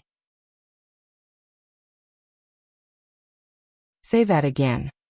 You act like you don't care about anything on the surface, but in fact, aren't you trying to climb up the social ladder? When you saw that young Master Liu was rich, you waited eagerly. You didn't even care about avoiding suspicion. As soon as he came back, you stuck to him. Slap. Yundong raised her hand and slapped her. Madame Fang had been watching coldly from the sidelines. When she saw this, she rushed over and pulled Qingyuan back. Then she looked at Yundong in shock. How dare you hit someone? So what if one hit you? Your mouth is so dirty. You should wash it properly. Yundong took a step closer. Do you think that everyone has the same thoughts as you? Who is the person who has been wandering around the foot of the mountain for 2 days? Do you think that everyone is blind and can't see clearly? Who in the entire village doesn't watch you and your daughter make a fool of yourselves? If it weren't for the village chief, you would have been spat to death.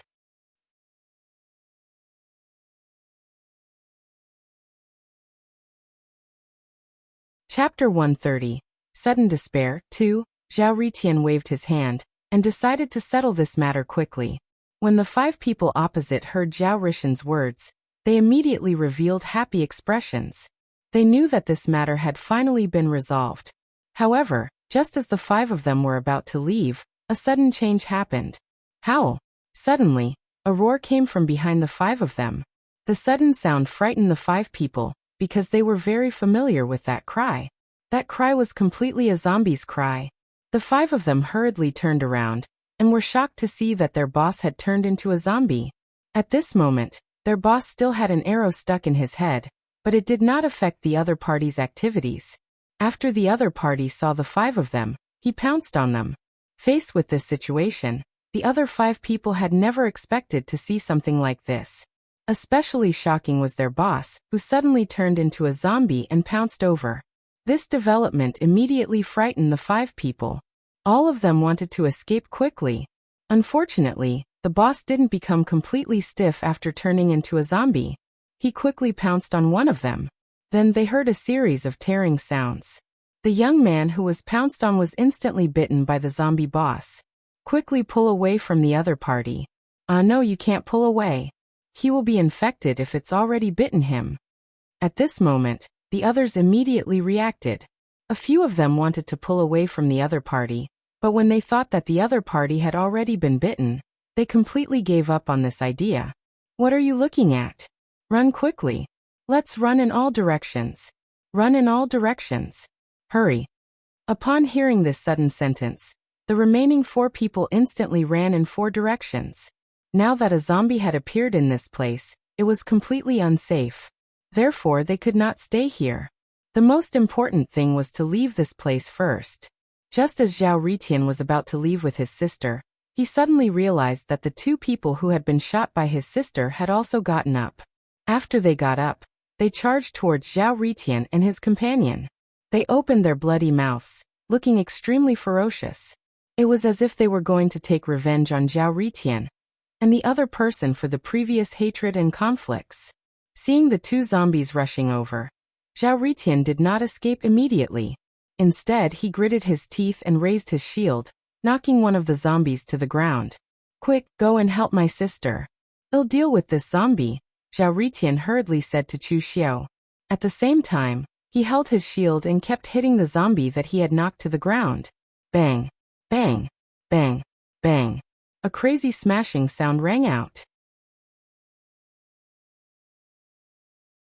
Zhao Ritian ruthlessly smashed the zombie on the ground, not letting it move at all.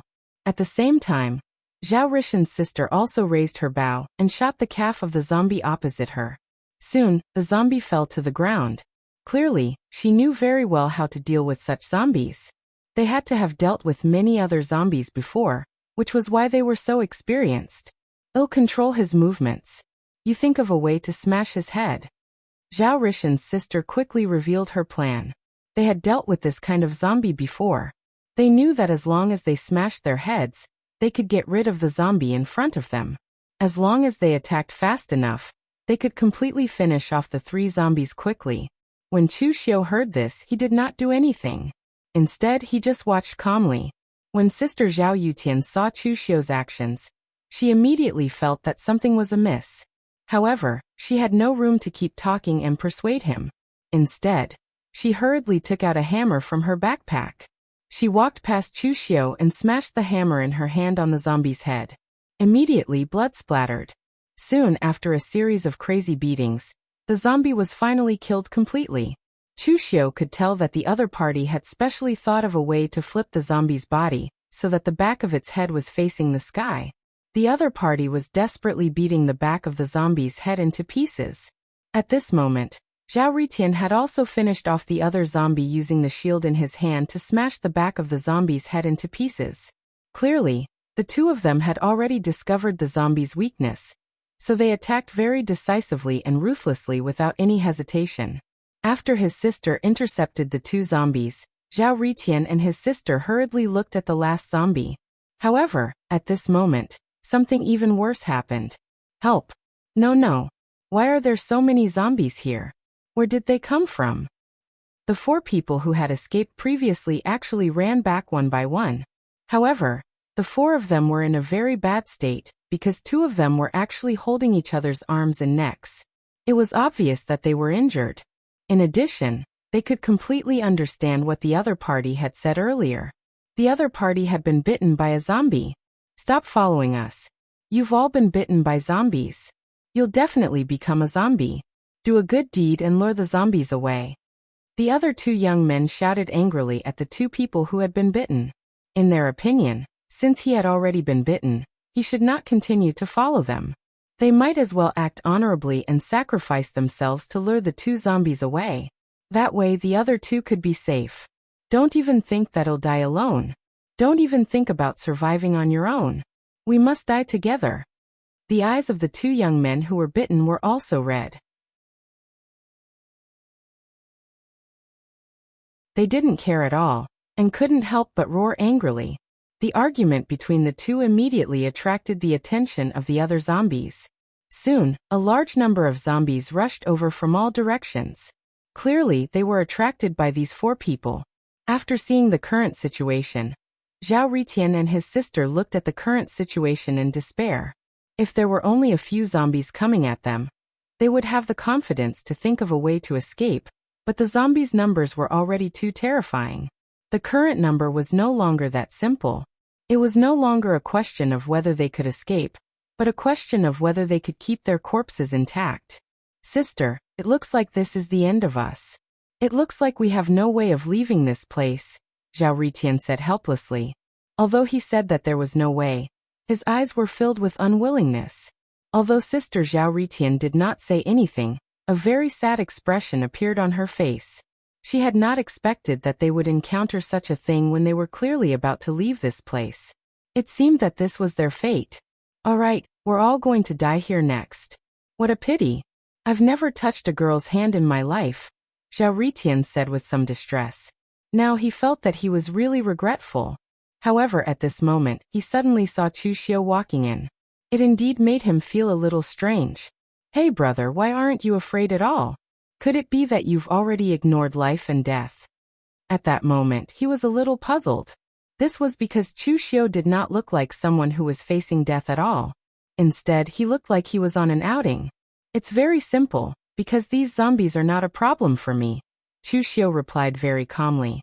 Brother, your mental fortitude is really good. You can actually make such a cold joke at this time, Zhou said speechlessly. He did not expect Chu Xiu to be so good at making cold jokes. Now he felt that there was indeed something wrong with Chu Xiu's brain. Since he could still say such words at a time like this, he only felt that it was a little ridiculous. Looking at the huge number of zombies rushing towards them, Zhou suddenly wanted to smoke a cigarette. This was because the scene in front of him was very similar to the scenes in movies. The male lead was facing a large group of zombies as he smoked calmly, and bravely faced this group of zombies.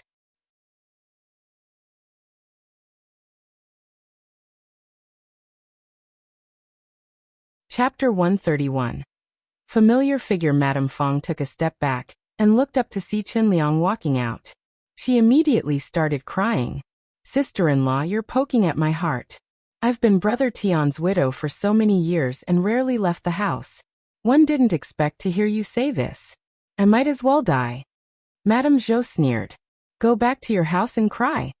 Qinliang frowned and walked out from behind Madame Zhou. All right, you're her sister-in-law. What are you saying? Yes, one don't know how to speak. She didn't do anything wrong. 111 leave. Madame Zhou glared at Qinliang fiercely before turning around and returning to her room. Qinliang frowned even more and looked at Madame Fang impatiently.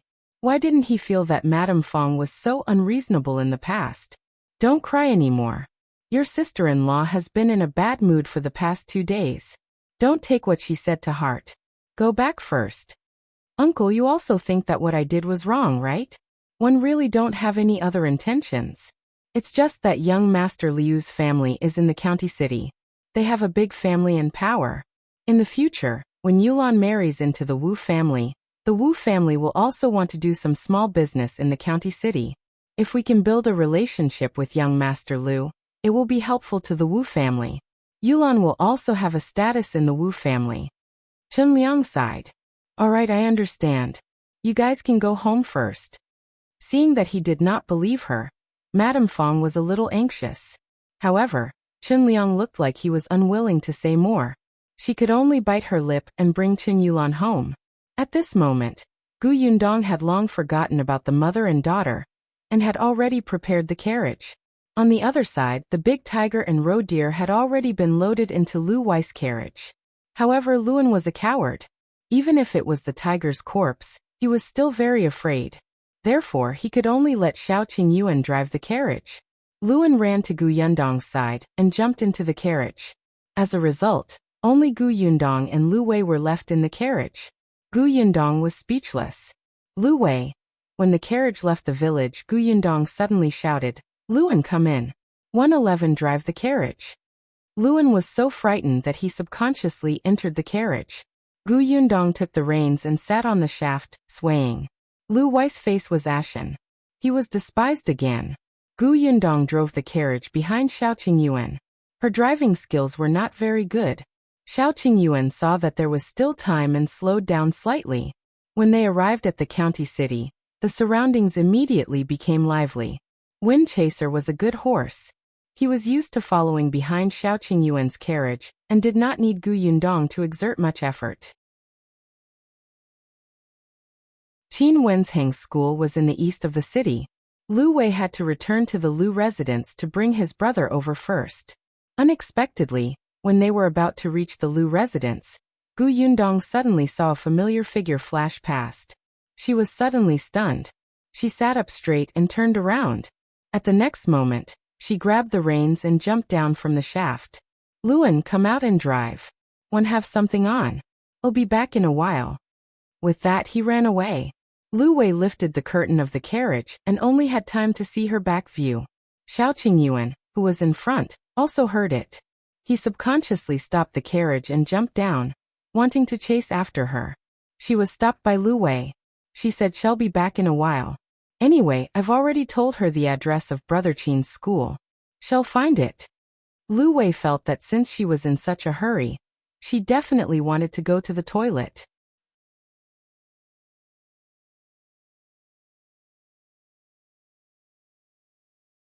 Chapter 132, It's Dajiang?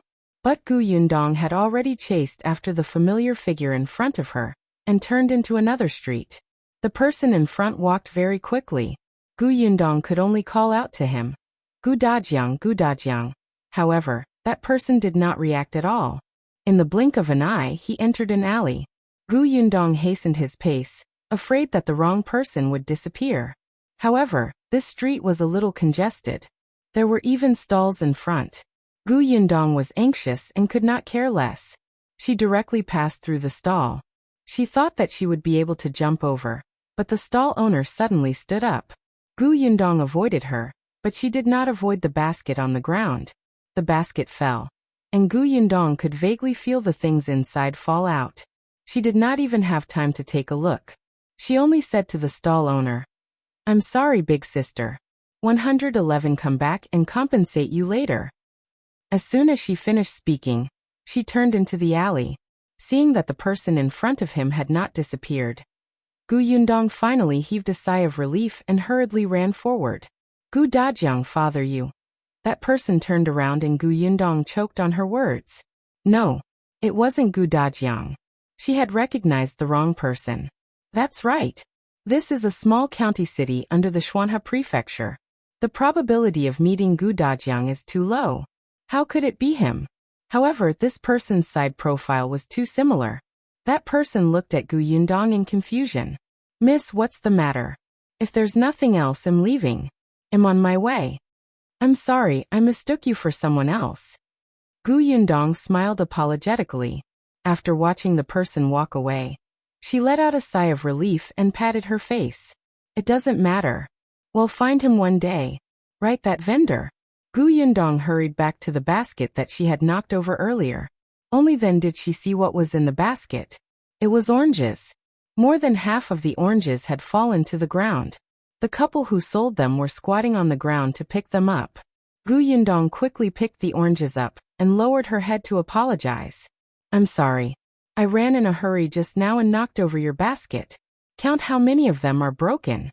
I'll compensate." "No, no need. No, it's not broken." The man at the side immediately waved his hand and shook his head repeatedly. Yundong looked up and met the man's face. He was stunned. "You are." He looked familiar. However, the man suddenly lowered his head and turned slightly to avoid her gaze.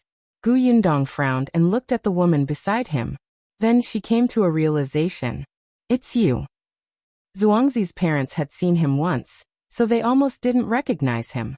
Zhuangzi's father was called Dashan, and his mother was called Yi.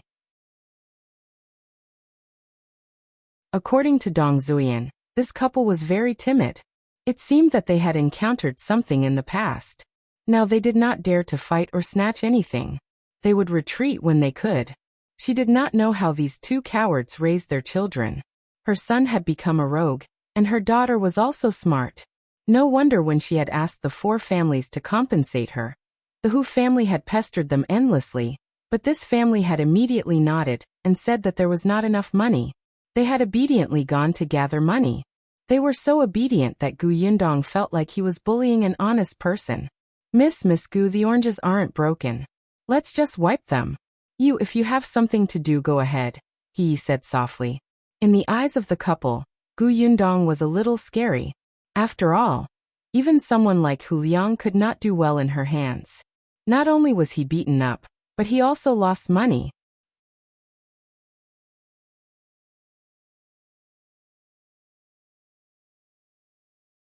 Chapter 133. Brother Qin, take it for a moment. Yundong felt that she might be a devil. The corners of her mouth couldn't help but twitch. She placed the oranges in her hand into the basket. Then she narrowed her eyes. She hadn't looked carefully just now, but now, she noticed that the oranges in the basket were all plump and round. The skin was yellow and orange, and the shape was even. They were arranged neatly in the basket and looked indescribably beautiful. Did you plant this? Yundong asked. He was stunned for a moment before nodding. We planted them. There aren't many of them. The fruits this year are quite good, so we chose this place to sell them. Do you want to eat them? These oranges are delicious. Yundong nodded. He smiled and immediately peeled the orange for her. Yundong looked at the orange in her hand. It was thin and juicy. After tasting a piece, her eyes lit up. It was really delicious. It was natural and unpolluted. It was even sweeter than the oranges in her space. She looked at the couple in surprise. She did not expect them to have such ability. Rubbing her chin, Yundong wondered if she should trick the two of them into helping her plant the orchard. She was in need of experienced manpower. She would ask the village chief about their past. If it was appropriate, she could get busy. Yundong ate an entire orange in a few bites and then picked a few more from the basket. He and Shao looked at each other. They were both worried, but they did not dare to say anything or ask anything. After Yundong picked 4 or 5, he stopped, looked up and said, I'll take these first. Can you sell the remaining 20 or so? And bring them back to Yongfu village for me. I don't have anything to pack and can't take them. I'll pay the money to you when one return to the village later, alright? Shao blurted out. You want to pay? Yundong blinked. Don't one have to pay for things? No, did they think that she was a freeloader? Shao shook his head repeatedly. No. That's not what I meant. Yundong held his forehead. This expression was simply exposing himself. Seeing that it was getting late, she bade them farewell. Then it's settled. I still have something to do, so I'll leave first. She came and left in a hurry. Carrying a few oranges, she went straight to Qingyuan's school. She was panting after running for so long. But before she could reach her destination, she saw Qingyuan and Liu An walking over with the carriage. As for Lu Wei, he followed behind the carriage dejectedly, looking like he had nothing to live for. Was this a failure? And why was he out so quickly? Where was his brother? Didn't he say that he would go to the Liu residence to pick up his brother first? According to Yundong's speculation, it would take at least an hour for Lu Wei and the others to return to the Liu residence to pick up their younger brother, and then go to Qingyuan's school to deliver the roe deer meat, right?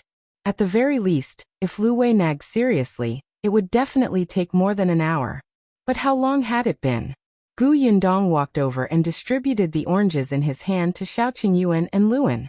He asked softly, Is his brother Qin unwilling to accept his brother as a student?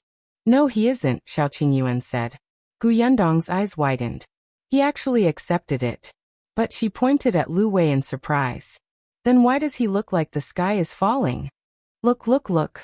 At this moment, he was knocking his head against the carriage. Liu An was so frightened that he almost threw the orange away to save him.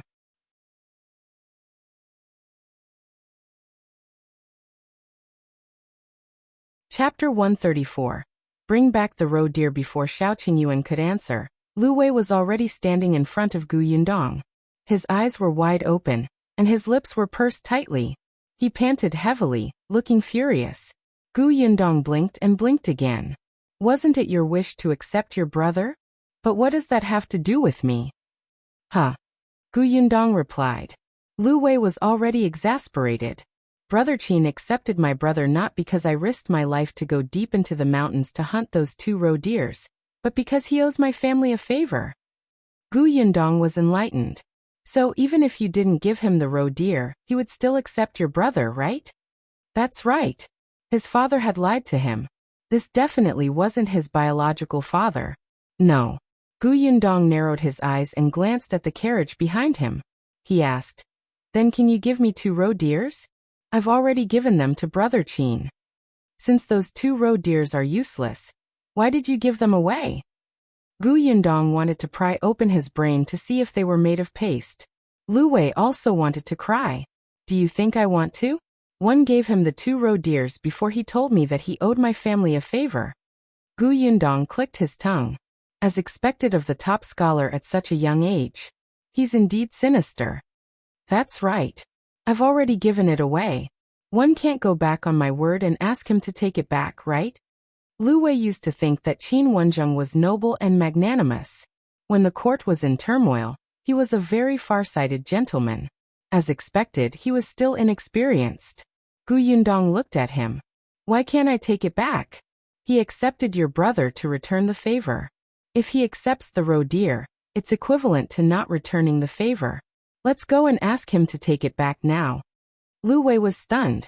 This made a lot of sense. He really followed behind Yundong and returned to school. Shao Qingyuan gave his carriage to Liu An and quickly followed. The school was not far away. Yundong stood at the door and looked up at the signboard above his head. The corners of his mouth could not help but twitch. Indeed, talented people were willful.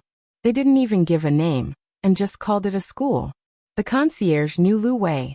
When he saw that Lu Wei had returned, he was a little surprised. He hurriedly went forward and asked, "Young Master Liu, is there anything else?" Lu Wei looked at Yundong and said hesitantly, "I still have something to say.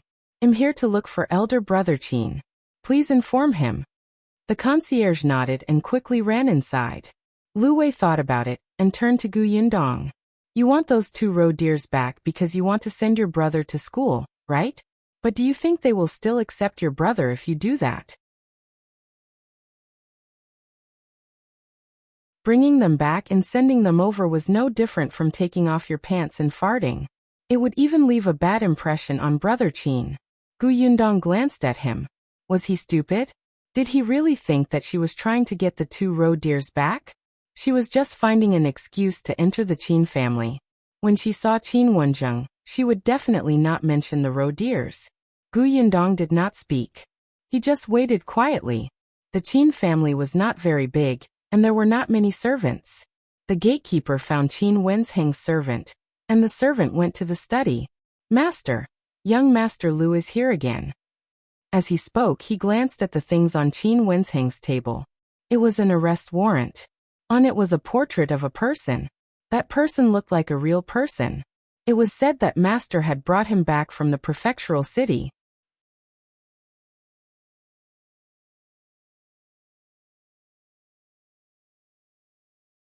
Chapter 135. The painting on the wanted list. Qin Wenzheng was only 26 years old this year, and he was indeed elegant. It was said that back then, the late emperor had hesitated for a long time about choosing him as the top scholar. After all, since ancient times, the top 3 candidates had won with their looks.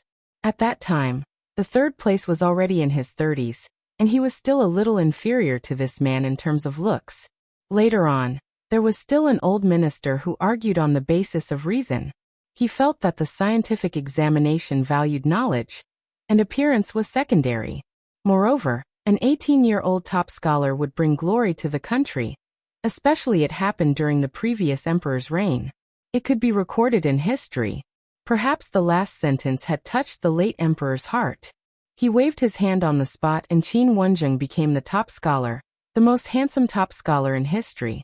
Now that a few years had passed, other than the fact that his aura had improved, his appearance had not changed much. Hearing the servant's words, he frowned slightly.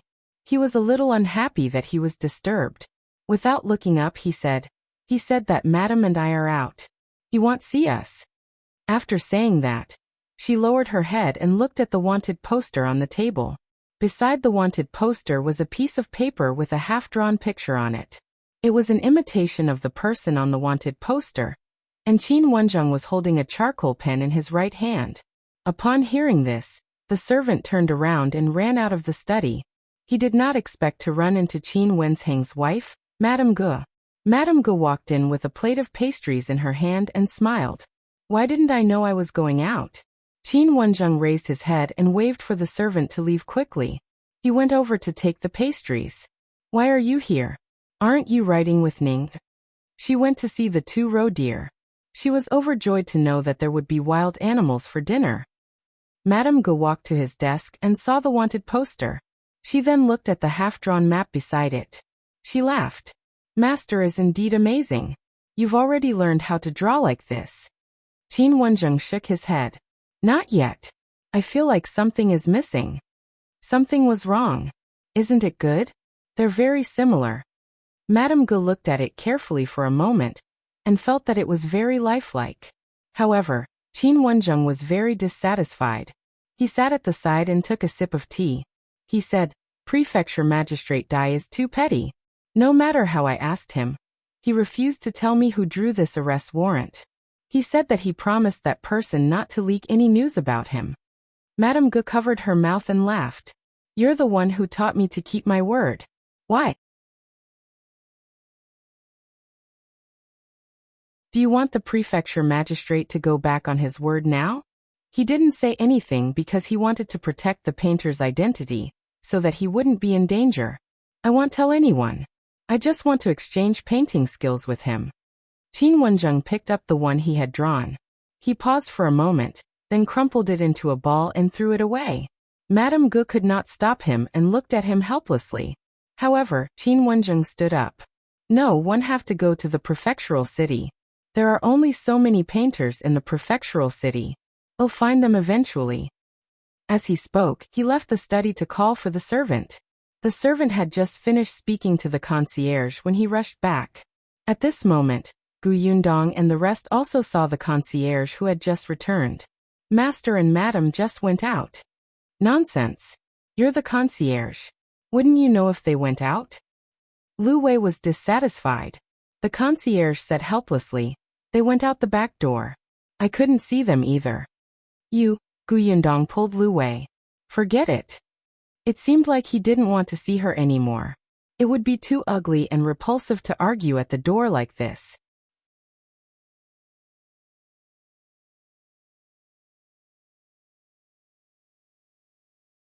Chapter 136. Someone is looking for you outside. The 3 of them returned to the carriage. Yundong then asked Lu Wei, where's your brother? Oh, he was brought back to the residence by the butler. He said that he had to prepare and would come to school tomorrow. Yundong raised his eyebrows. Then he'll pretend to be your servant tomorrow and send your brother to school. How about that? How could he say no? Yundong smiled. Qingyuan nodded. Good idea. Lu Wei suddenly turned to look at him. What did Yundong say that made you feel bad? You're a man. Can't you have some opinions? It's settled then. Thank you. Yundong happily got into the carriage. Lu Wei sneered. Have you asked for my opinion? He walked angrily to Lu An's side. Let's go back.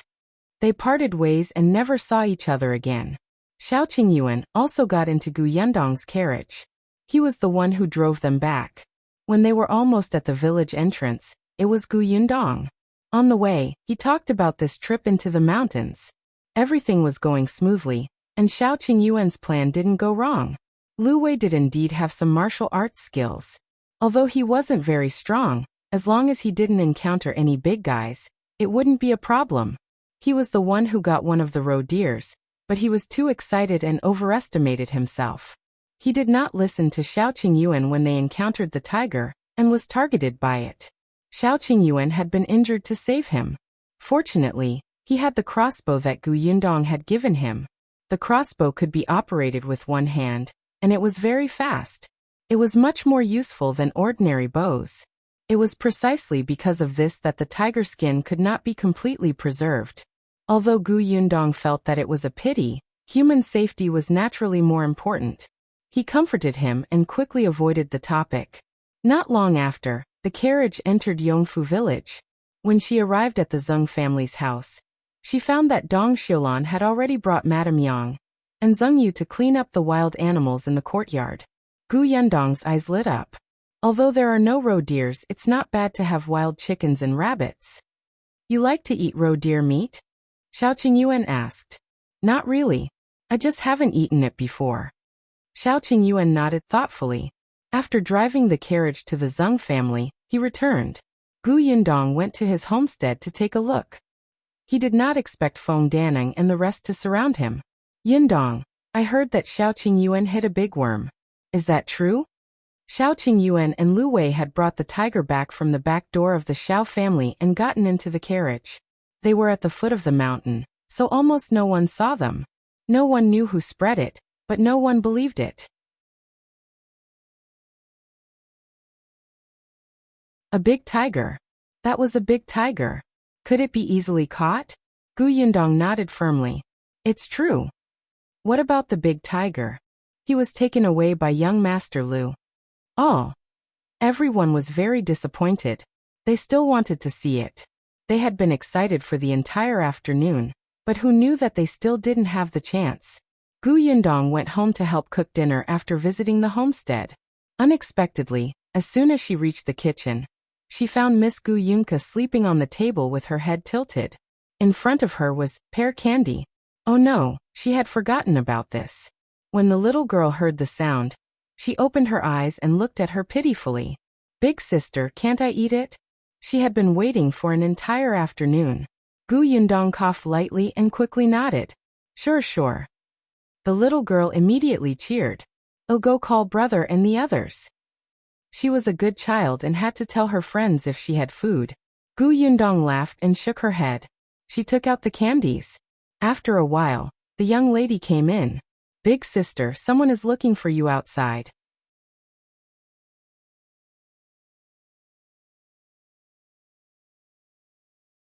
Chapter 137. Good farmer Yundong put down the candy in his hand, wiped his hands, and left. He was standing in the courtyard with a basket in her hand. She looked very uneasy. When she saw Yundong come out, Dong Xiulan hurriedly went forward and asked, Sister-in-law sure said that she would give you oranges. I know. One saw her in the city before and told her. Aunt, please pour me a glass of water. Dong Xiulan nodded. All right, there's still ginger tea that I made for the homestead. I'll bring it over. Yundong thanked him and led He to the central room. Aunt, have you sold out the basket of oranges? He quickly nodded. Sai, I sold them all.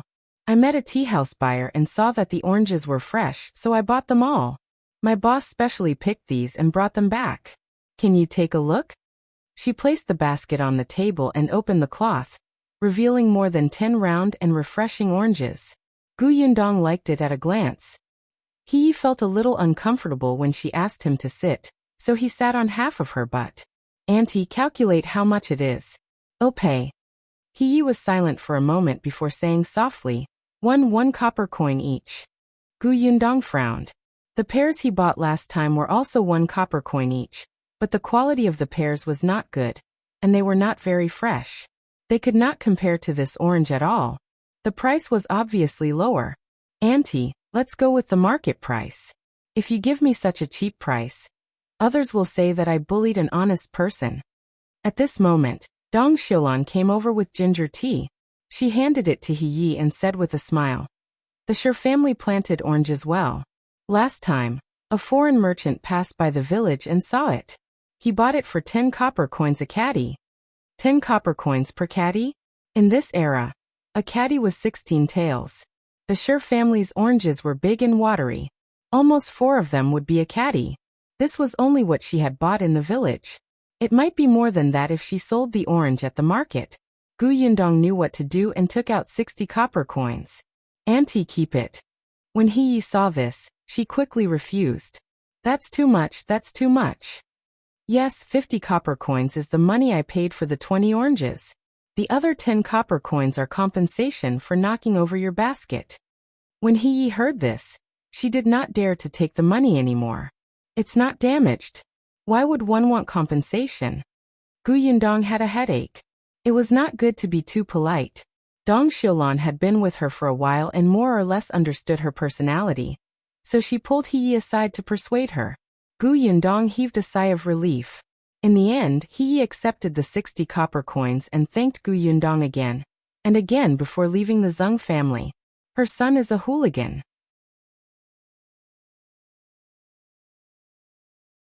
I didn't expect the parents to be so honest. Gu Yundong shook his head and turned to look at the oranges on the table.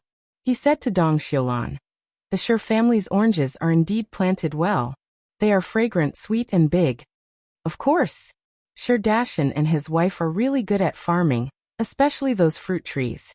They're just too cowardly. Dong Xiulan admitted that she wasn't bold, but compared to Shi Dashan and his wife, she could be considered valiant. Gu Yundong thought about it and felt that she should go to the village chief's house. "Aunt, I'll have to trouble you to cook dinner with my mother. I have something to do and have to go out." "Hey, it's so late. Why are you still going out?" "I'll be right back." With that, Gu Yundong walked out of the Zhou family's door. It was only when Gu Yundong reached Chunliang's house that he realized that it was impolite to come to his house during dinner.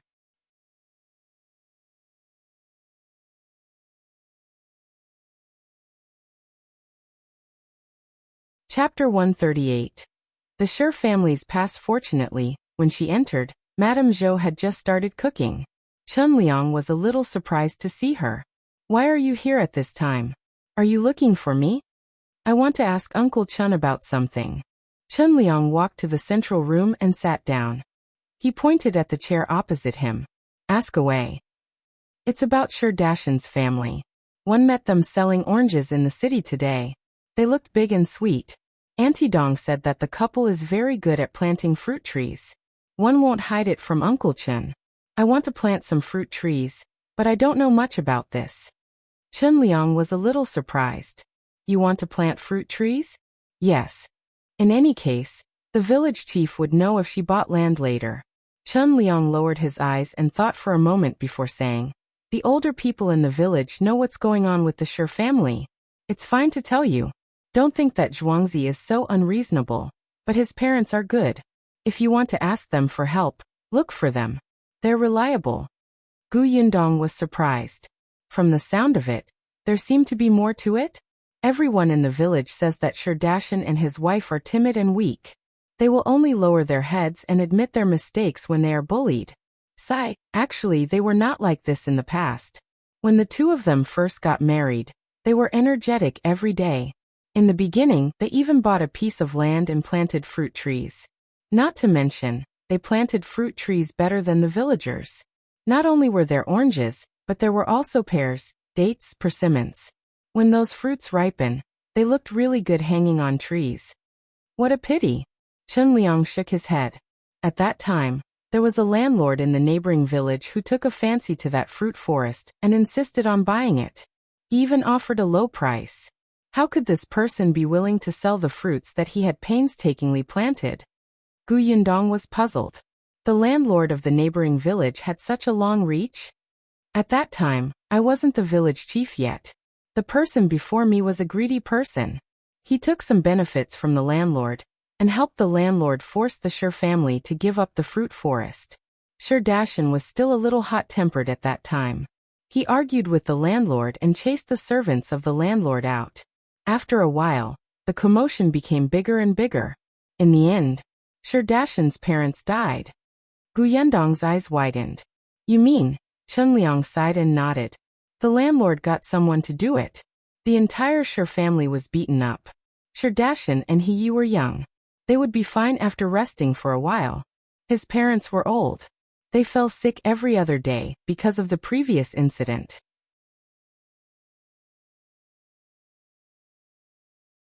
After suffering again, they didn't make it. His parents had both passed away, and the fruit forest had not been saved. His family was in a mess, and Shi Dashan had collapsed. His vitality seemed to have been forcefully sucked away just like that. At that time, Zhuangzi had just been born. Before his parents died, they reminded him not to resist. Their family had no background or backing, and those relatives did not dare to help them offend the landlord and village chief. For this family and for the newborn Zhuangzi, they should tolerate it if they could. They would retreat if they could, and try not to become enemies with others. Since then, Shi Dashan and his wife's temperament had changed drastically. They did not argue with the landlord again. From then on, they did not walk around outside much and mostly stayed at home. As for Zhuangzi, he became more and more rebellious because he was dissatisfied with his parents. Especially after he discovered that after hanging out with Hu Liang, those people who bullied his family did not dare to cause trouble again. It was as if he had found a way to survive, and became even more uncontrollable. Yundong could not help but sigh. It was no wonder that his parents had passed away. What about the landlord?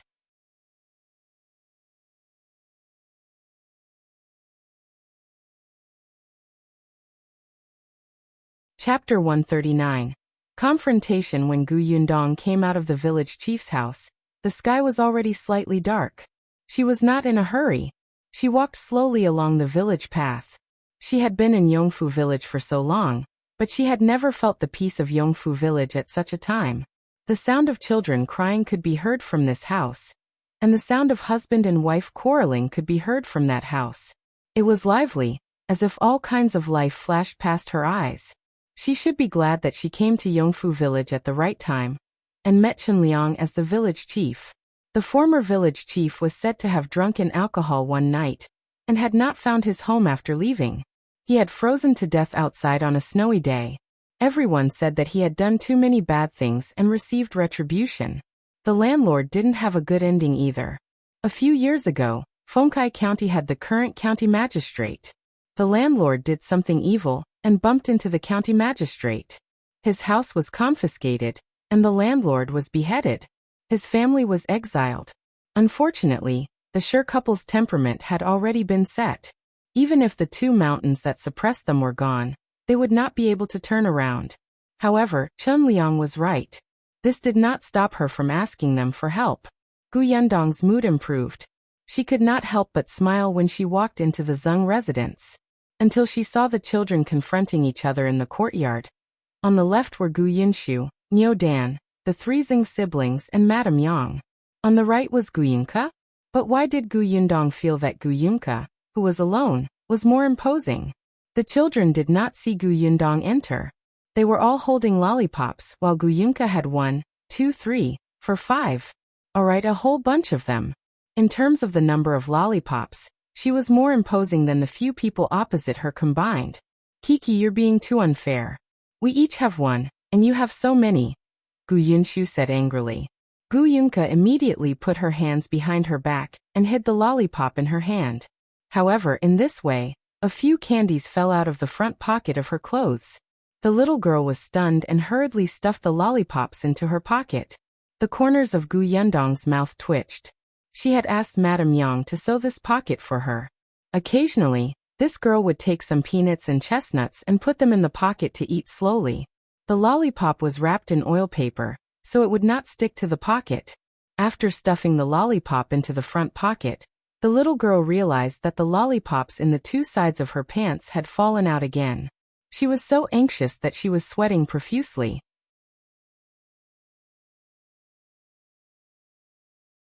In the end, she simply pulled off the hat on her head, put the lollipop inside, closed it, and hid it behind her back.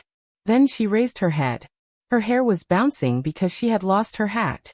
Look, I didn't. Gu Yinshu was furious. It's in your hat.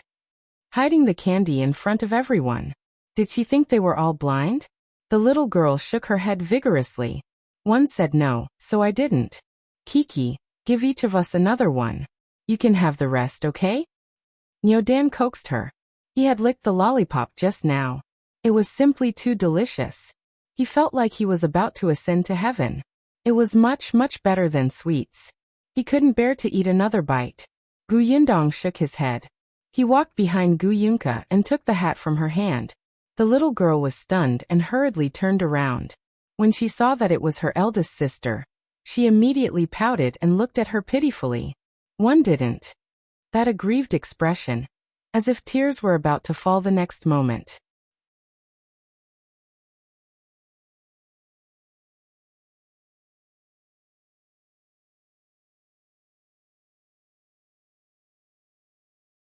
Her gaze was extremely pitiful.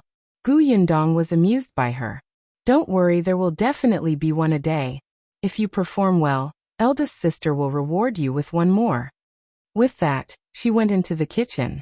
Because the sweets she made had received the unanimous approval of Shao Qingyuan and the others, Yundong became confident about what she had to do next. At night, she lay in bed and thought about her future development. When she earned money, it would be much simpler to look for Dajiang or treat Madame Yang.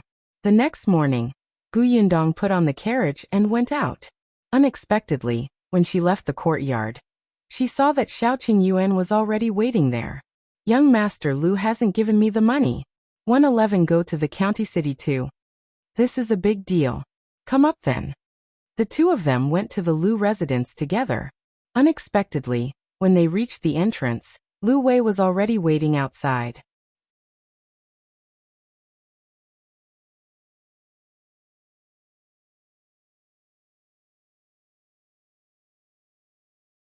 I want to buy some sugar. She wanted to try orange-flavored candy. I'll take you there.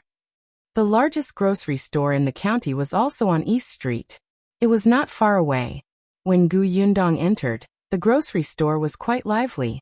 The waiter greeted the other customers. Yundong looked around and frowned slightly.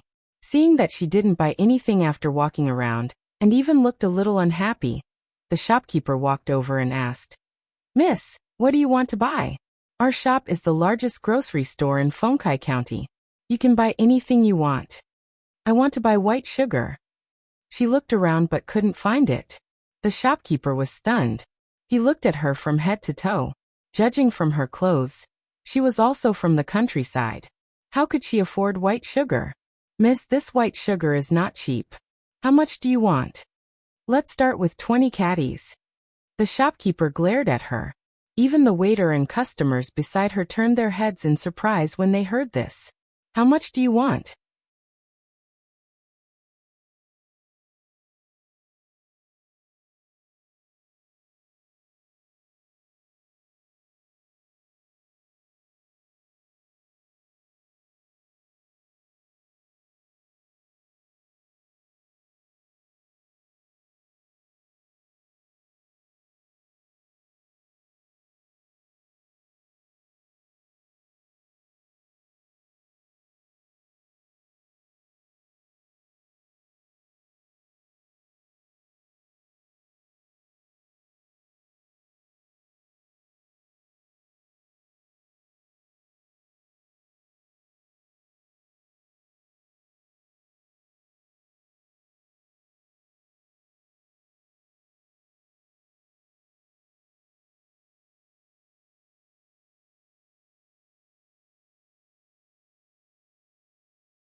Chapter 146. Xian'er's request. The voice was almost shrill. Everyone present heard it, and looked at the girl who spoke in surprise. Yundong also looked at her. It took her a while to find out this person's identity from her memories. Oh, it was Xian'er, second uncle Da's daughter, the cousin who specialized in bullying them. Back then, Dajiang got married relatively late, so Yundong was only 4 months older than her cousin. Yundong was very dissatisfied with this King life. She wanted to meet Dajiang, but she couldn't. Now, she actually met this person who she didn't even want to look at. The mammy of the Peng family also looked at Xian'er in surprise. The latter had already taken a few steps forward and grabbed Yundong's hand. "Why are you here? You're not dead?" "Pfft, you're the one who should be dead." She was the one who wanted to ask why Xian'er was here. Enemies were bound to meet on a narrow road. "This is my home. If I'm not here, where am one?" Xian'er was stunned. Her home? That's right. Previously, Granny Qian had said that the owner of the house that they had come to give gifts was surnamed Gu. At that time, she had thought that they really had the same surname, but different lives. Especially when she saw this green brick-tiled house at the door. She wished that she was the owner surnamed Gu. Unexpectedly, this person was Yundong. How was this possible? Yundong looked around and realized that everyone was looking at them. She did not want to become a topic of discussion, especially today, which was a good day for her house to be completed. It was too unlucky to be destroyed by an unknown person. Hence, she glanced at Xian'er and said, "Follow me." Xian'er was full of questions, so she quickly followed her. Madame Zhou was also in the hall. Although she did not know what had happened, she was the village chief's wife after all. She quickly went forward to greet Nanny Qian and the others. Everyone take a seat. Let's eat some melon seeds and talk. There's brown sugar water here. It's very sweet. Don't be polite. Everyone take a seat. Brown sugar water? This was good stuff. The Gu family was actually treating guests with this. Wasn't this too generous? Of course, these brown sugars were the products of Gu Yundong's experiments before she refined white sugar. Everyone's attention was immediately attracted by the brown sugar water. Only a few people looked at Gu Yundong. Gu Yundong brought her to a room inside. Along the way, Gu Xian'er took in the scenery of the Gu family. Although the house had not been completely decorated, just by looking at the prototype that had been built, it was enough to imagine how blissful it would be to stay in such a home. At least, it was much better than the old Gu family in the past. Gu Xian'er was overjoyed.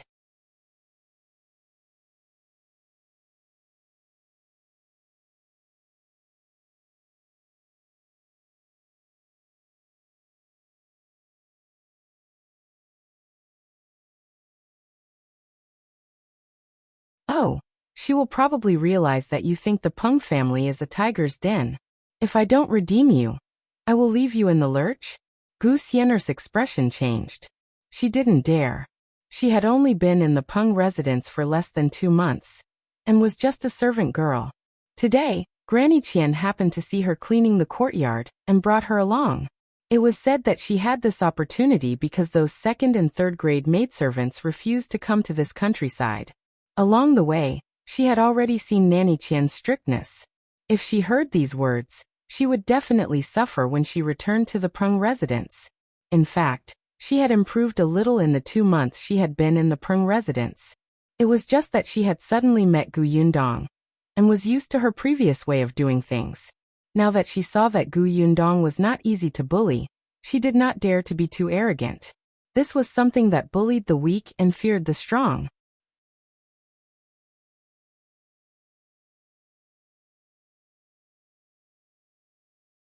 Chapter 148. Your sister Gu Xian'er gritted her teeth. Are you really not afraid that others will say that you have a servant cousin? Aren't you afraid that the villagers will point fingers at you? I'm not the one who sold you. What am I afraid of? The Gao family in this village has a daughter who went to the prefectural city to be a servant girl. The Gao family still feels proud. Do you want to work hard and be a 1st-grade servant girl later, so that I can bask in the glory? You. Gu Xian'er realized that not only had Gu Yundong become bolder, but even her words were harsh. She did not want to be a servant at all. She had to wake up at a fixed time every day and wash clothes after sweeping the courtyard. Anyone could order her around. She was so busy every day that she did not have any time to rest. She also wanted to live in a big house and wear new clothes. She had seen that the material of Gu Yundong's clothes today was very good. Gu Xian'er knew when to yield, and when to stand tall. At the thought of this, she knelt down with a thud. Her tears came as she said, "Sister, you're my elder sister. Please help me. I really can't stay in the Peng residence anymore. I have endless work to do every day, and I still have to be beaten and scolded. The only family I have here is you. We have the same blood flowing in our bodies. Moreover, we've also left our hometown and met here. This is God telling us sisters to take care of each other and support each other," she said sincerely and tearfully. "Big sister, I'm your sister." Gu Yundong took a few steps back and opened the door of the room. As he walked out, he said, "I want to ask that Nanny Qian how the Peng family bullied you. Look at how terribly you're crying." Gu Xian'er immediately stood up without another word. She wiped her tears and walked out before Gu Yundong. Then she turned around fiercely. "Gu Yundong, you win. Just you wait. I won't let you have it easy." Gu Yundong crossed her arms and looked at her coldly. Gu Xian'er had already tidied up her clothes, and went to Nanny Qian. When the surrounding guests saw her coming out, they all looked in her direction. They were curious about who this person was. She seemed to know the Gu girl. Was she someone from her hometown before the Gu girl fled? They wanted to ask, but she had already returned to Granny Qian's side. They still kept a certain distance from these people who had come from the Peng residence. However, They could not suppress the flames of gossip in their hearts. All of them wanted to ask the rest of the Gu family. They did not dare to ask Gu Yundong. With Madame Yang helping in the kitchen, there were only 2 children left. Someone stopped Gu Yunshu and asked him in a low voice, "Who was the maid from the Peng residence to you?" Gu Yunshu had always been worried.